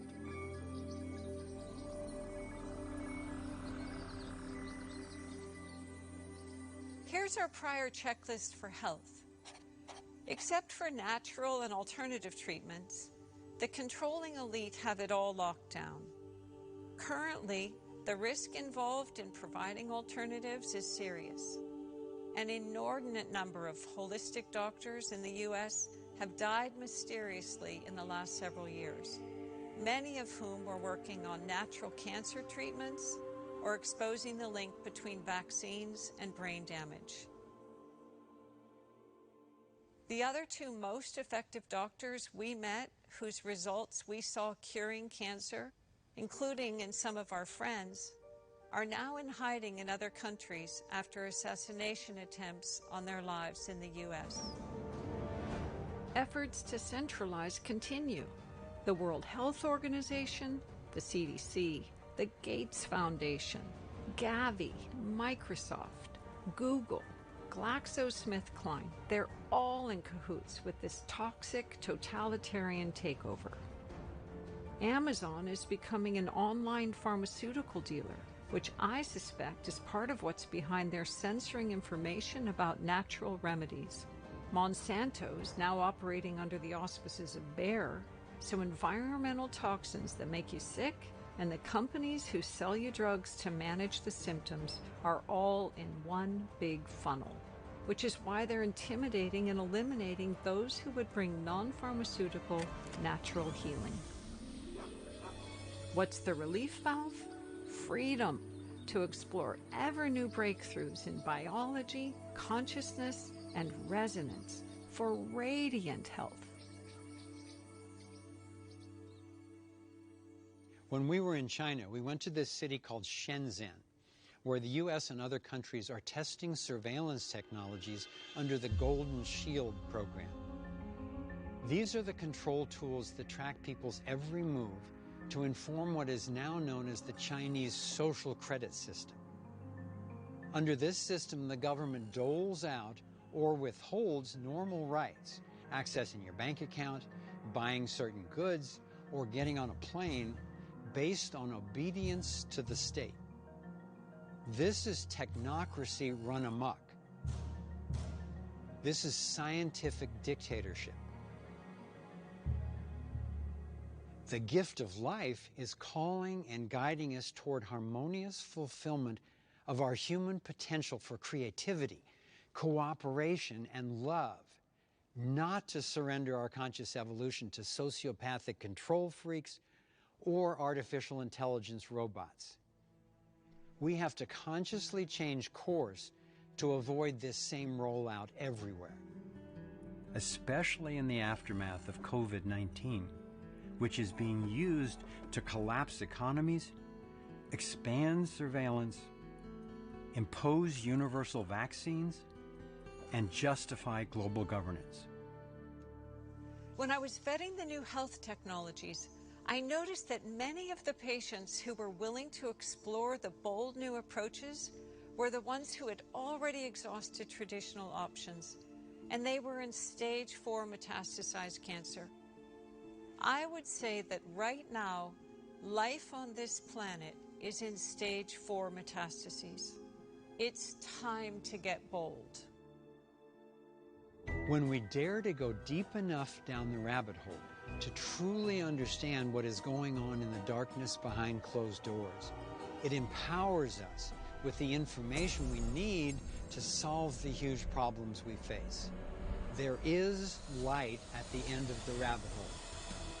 Everywhere there's a problem, there are people working diligently and effectively to solve it. People around the world are waking up to this issue of informed consent. And more cities and counties are banning the dumping of brain-damaging fluoride into their water supplies. Perpetrators are getting exposed as they're going for official approval to do legally the atmospheric aerosol dumping that they've been doing covertly for more than 2 decades. And as a result of organized pressure from people impacted by Monsanto Bayer's glyphosate herbicide, it was finally reclassified as a carcinogen. Now it, along with more and more genetically modified crops, is being banned from counties and countries around the world. Protests are also emerging worldwide against the involuntary, sickening radiation that comes with 5G. The common theme to all of these solutions is restoring the wholeness of natural systems. One of the most far-reaching actions we can take is to support organizations and countries working to establish legal rights for nature. It would significantly help limit pollution and restore ecosystems. Of course, we all need to access resources from our environment to survive, but we can prevent the destruction of ecosystems in the process. And we need to. All life matters. Centralized money is pretty much the linchpin of the entire domination agenda. Primary perpetrators tend to be in the financial industry because it's the money that gives them the ability to control politicians, who control the military, who control people. They've almost completed their plan to have the entire world funneled through one debt-based fiat currency system.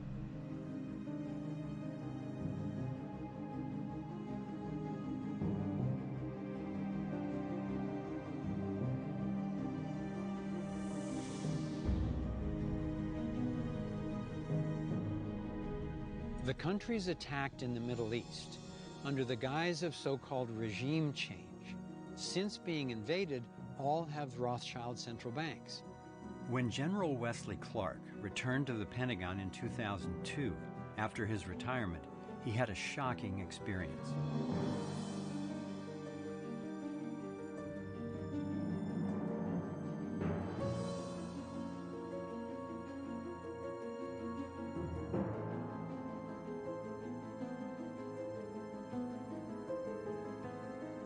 The only countries which have not been absorbed into this banking scheme are in the crosshairs: Iran, North Korea, and Cuba.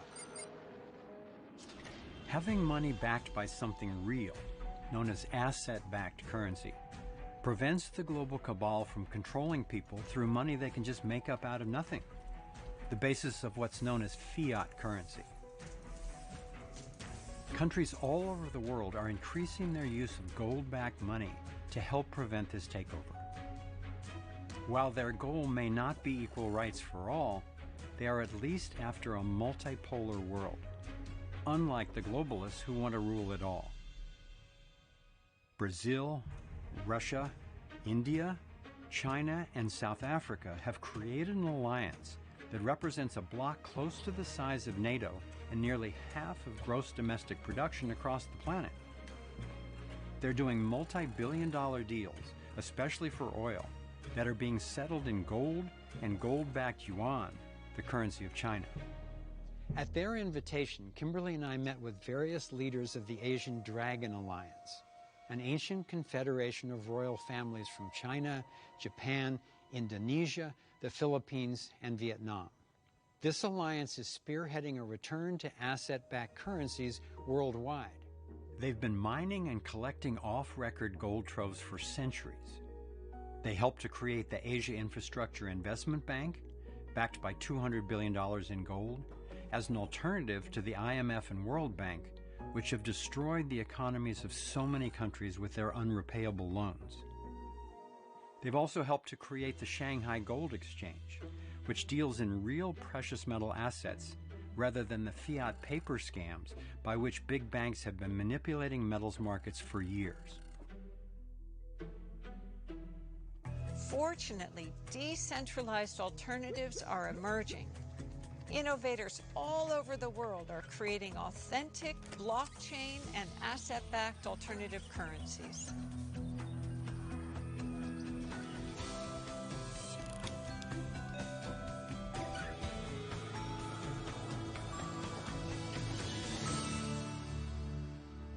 Constricting information through one centralized source is the antithesis of how the field works and how sustainable systems really work. Our education, media, and even our scientific inquiry are funneled through the same centralized control grid. Just as alternative technologies are being kept from us, so are alternative perspectives. One curriculum taught, one scientific worldview accepted. Left and right media are essentially owned and sponsored by the same handful of companies, and censorship is ramping up daily. What's being censored? The people and content that would empower us as individuals with information and tools that support our freedom. The ultimate empowering of individuals happens with information. The unified field itself is essentially an information transfer system at every scale. Constant feedback is what enables any system to thrive, be it a body, an organization, an ecosystem, or a civilization. The battles of everyday people have so far kept the internet open and free enough that countless truth media sources are becoming available that are beyond partisan politics in their authentic search for facts, evidence, and common sense. The following of many of them is rivaling and surpassing that of so-called mainstream news. As effective as the consolidation has been, there are many areas where the agenda is being revealed and people are refusing to tolerate it. So far, we've been effective against governments and corporations who try to get RFID chips into our bodies, by which they could further track and control us. There are growing movements to expose pedophilia rings and stop child sex trafficking in Canada, the Netherlands, Australia, Belgium, the UK, the US, and elsewhere. In addition to the horrific abuse of innocent children, these networks are used by the cabal to get photos of influential people engaged in sex with minors, which they use as blackmail to keep the control agenda in place. Also on the progress list, even before the closing of schools in the 2020 pandemic, there were already increasing educational options to replace the mandatory indoctrination of traditional government schools.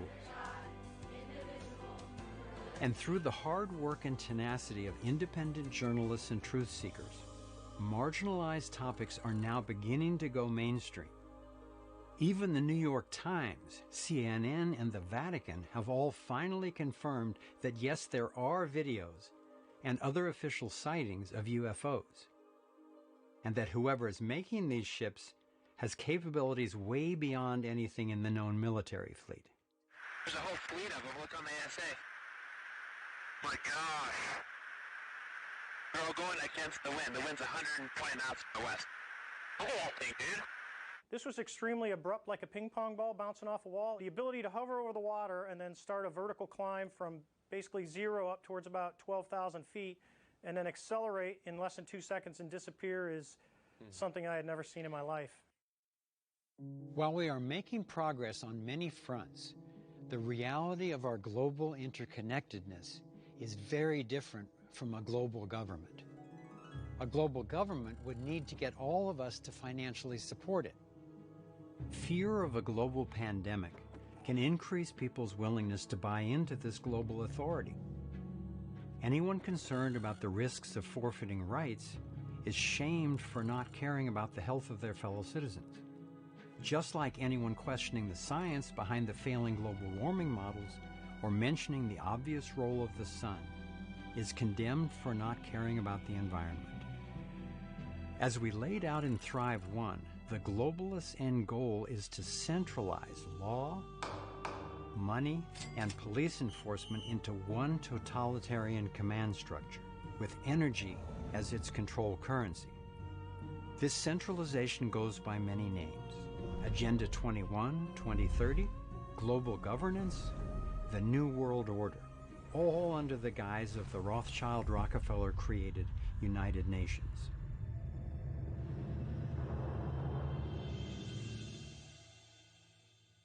Free energy would do more to obsolete toxic fossil fuel emissions than anything on the table. There are ways to address our obvious need to control pollution without creating a tax base for global tyranny. Giving up our rights for the supposed good of the group appeals to our natural compassion and goodness and leads to our own demise. The core struggle for a thriving civilization is not between nations, political parties, races, genders, or classes, but between those who want to be free and those who would continue to steal freedom from us. The justification for initiating violence comes in different forms, but the outcome is always the same. The Nazis endorsed it for racial preference. The communists condoned it on behalf of a social class. The social democracies claim the right to initiate force whenever they deem it serves the common good.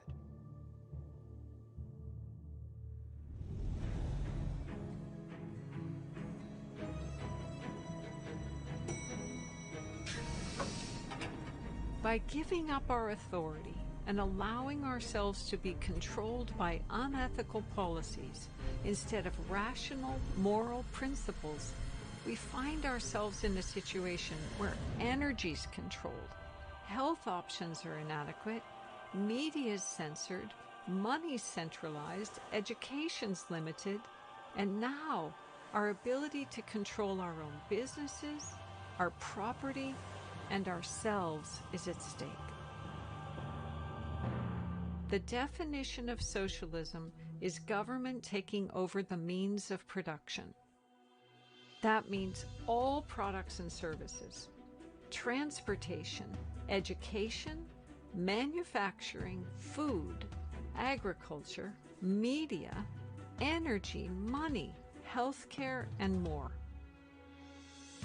In recent times, it's democratic socialism that's touted as the system by which most people will be cared for and prosper. But systems based on unequal rights will never meet the needs of most people in the long run. It doesn't work that way. Millions of people throughout the United States and all over the world rely on government for their basic needs.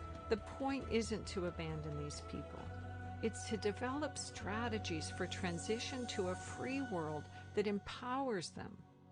Instead of additional taxes, which social democracy relies on, why don't we require that our tax money be redirected away from wars of aggression to provide goods and services to those who genuinely need them, along with training that could empower those who can to become independent?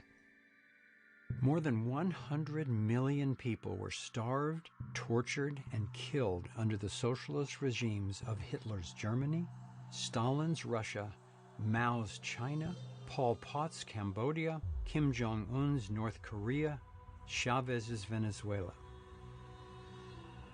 This isn't what social democrats want, but as Chairman Mao said, relinquishing our self-rule and freedom to innovate into the hands of government is the stepping stone to communism, where instead of just controlling everything, the government also owns it. Pro-socialists of any age either don't know about this or they somehow believe this time it will be different. Promising to provide free health care and services for those in need with money from wealthy people is how all the socialist regimes started. History proves this. Clearly, there are a ton of people in need on our planet. Empowering them with long-term, self-sustaining solutions, that's our real challenge.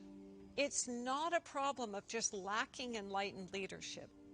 The fundamental violation at the basis of socialism is a fatal systemic, moral, and economic flaw. The solutions to virtually all our problems come through alignment with the flow of the energy in the field. Centralization of power and restriction of information are the exact opposites of what works. After 2 decades of research into these questions, I'm confident that all of the challenges we face are way better served by independent providers in a true free market than by a small group with a monopoly on force and money. This is the essence of voluntarism, a principle for organizing that finally transcends the political polarization. The struggle for power over others that threatens our very existence. As Martin Luther King Jr. said, the arc of the moral universe is long, but it bends toward justice. Imagine a future civilization with protective rules, yet without rulers. With no authoritarian rule of government, imagine what goes away. Imagine it.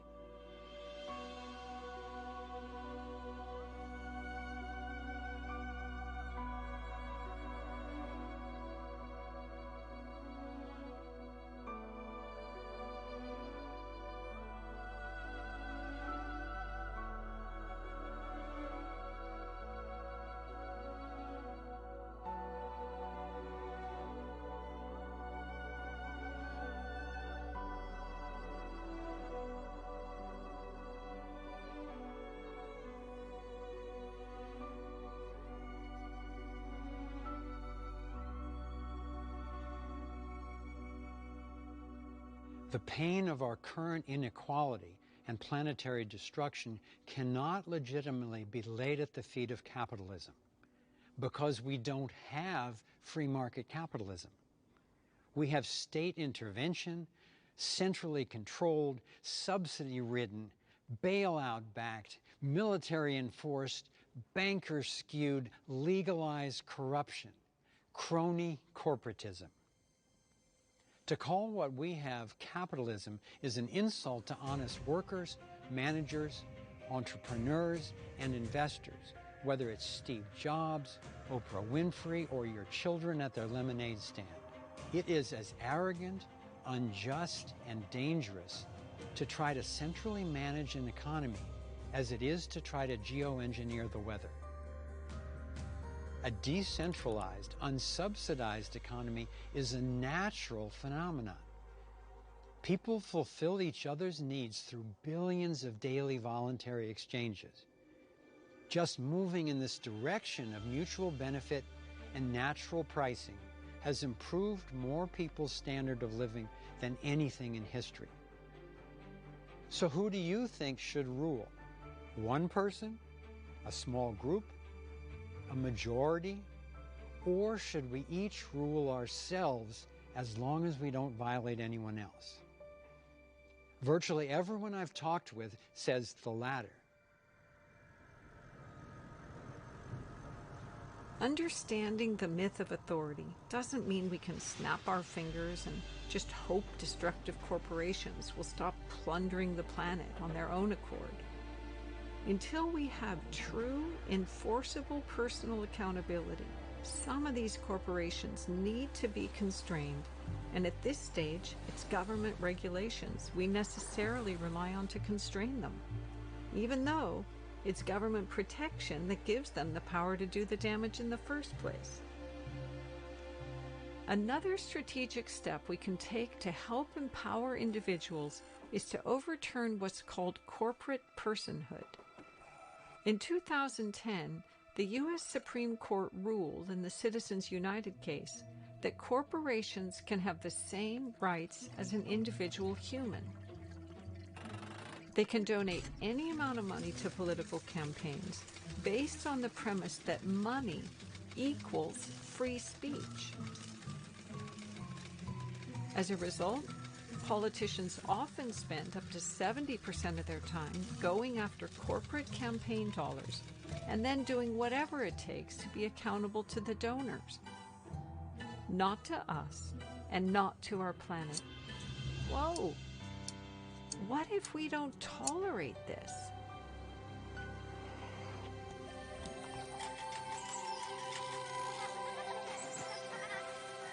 The non-aggression principle does not count on good behavior from everyone. Quite the contrary. Individual accountability, enforced by rules, curtails bad behavior, unlike what we have now that essentially rewards corruption and promotes those who best serve the controlling agenda. All of these deceptive and coercive funnels lead to the inevitable suffering and death that socialism, communism, and fascism inflict. Government expands its power at the expense of individuals because protecting itself is its primary job. The job of enlightened rules is to protect people and the planet. The transition toward a condition of true freedom, and ultimately a rules but no rulers, stateless society, is happening naturally and as fast as it is allowed.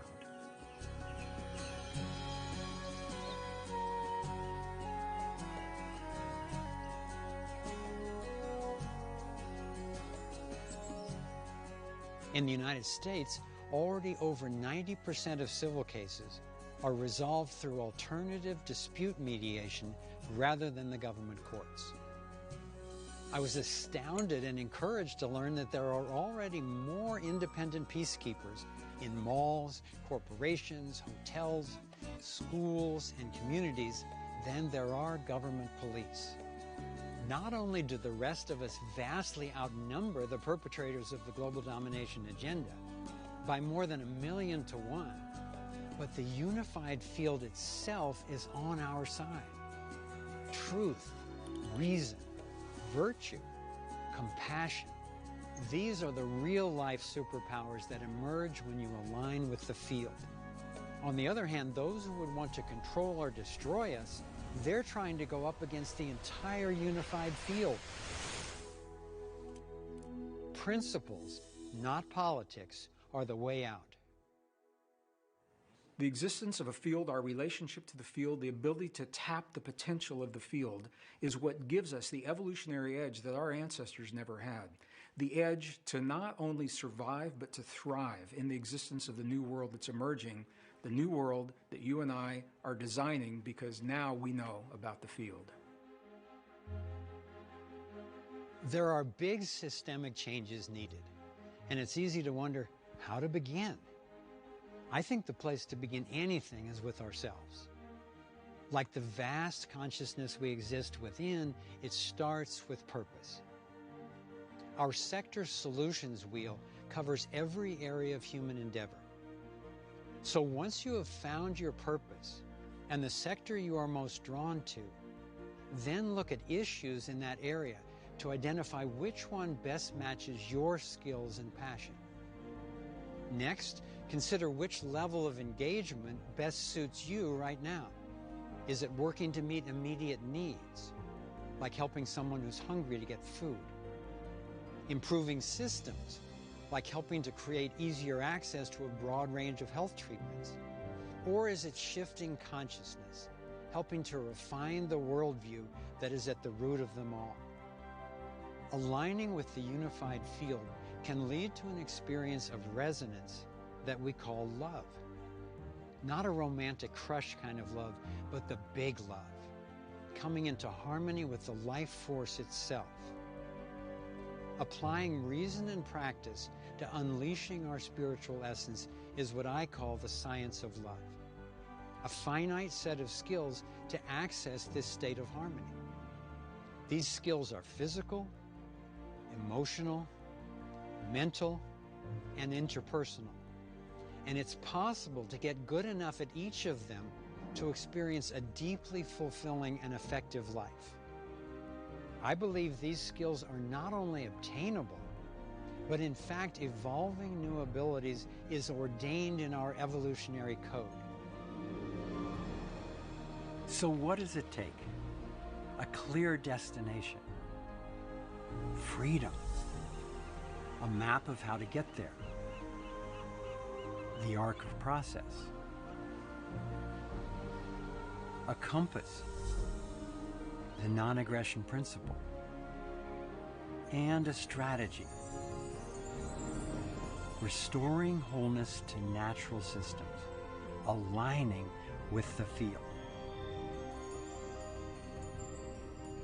We were born to do this. We were born to thrive. The same way there's no magic pill that can cure us if we don't deal with our lifestyle, I don't believe there's any one person or group, let alone some Marvel superhero, who can solve all our problems. I just don't think we can outsource that capacity. So what it means is that we're all in charge of coming up with this stuff ourselves. And as daunting as it can feel, it's actually good news. Because if it weren't up to us, we'd be powerless. And we're not. We are as powerful as we allow ourselves to be. We're not alone in this. We are profoundly connected.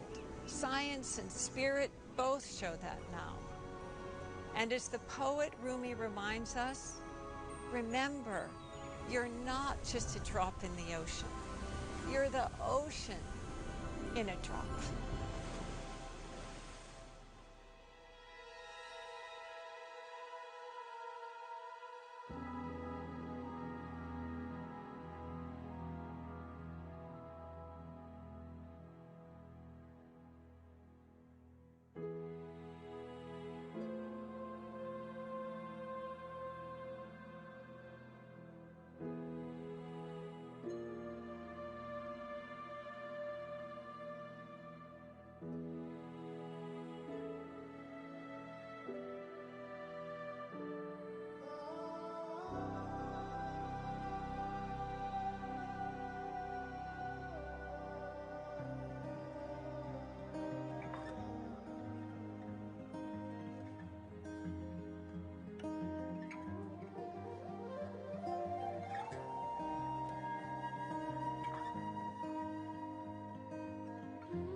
cycles repeating, the earth is speaking, saying time has come to wake up from this nightmare of lies.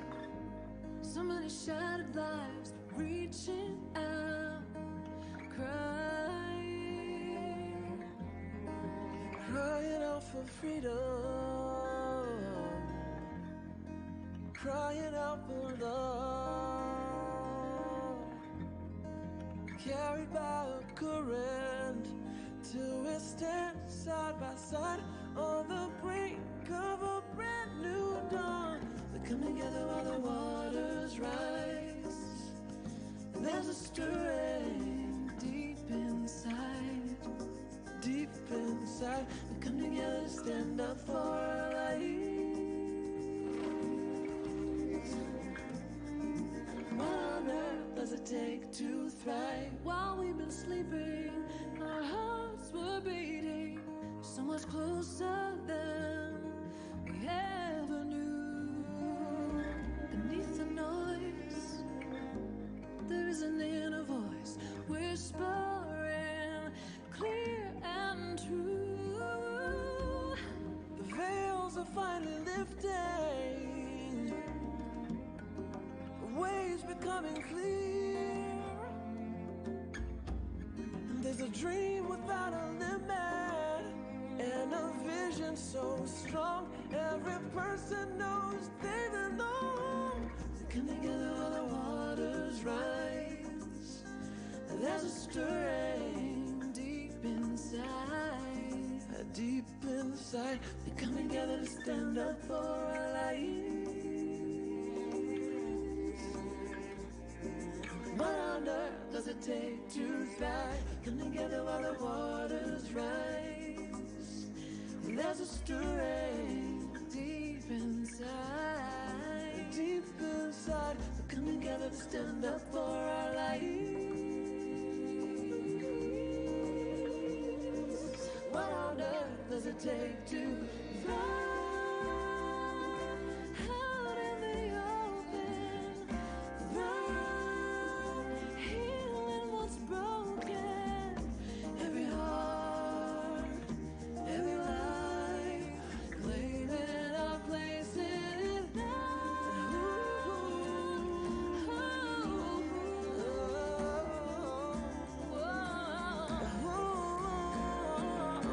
Come together while the waters rise. There's a stirring deep inside, deep inside. We come together to stand up for our lives. We all have what it takes to thrive. Come together while the waters rise. There's a stirring deep inside. We come together to stand up for our lives. We all have what it takes to thrive. We come together while the waters rise. There's a stirring deep inside. Come together to stand up for our lives. We all have what it takes to thrive. We all have what it takes to thrive. We all have what it takes to thrive.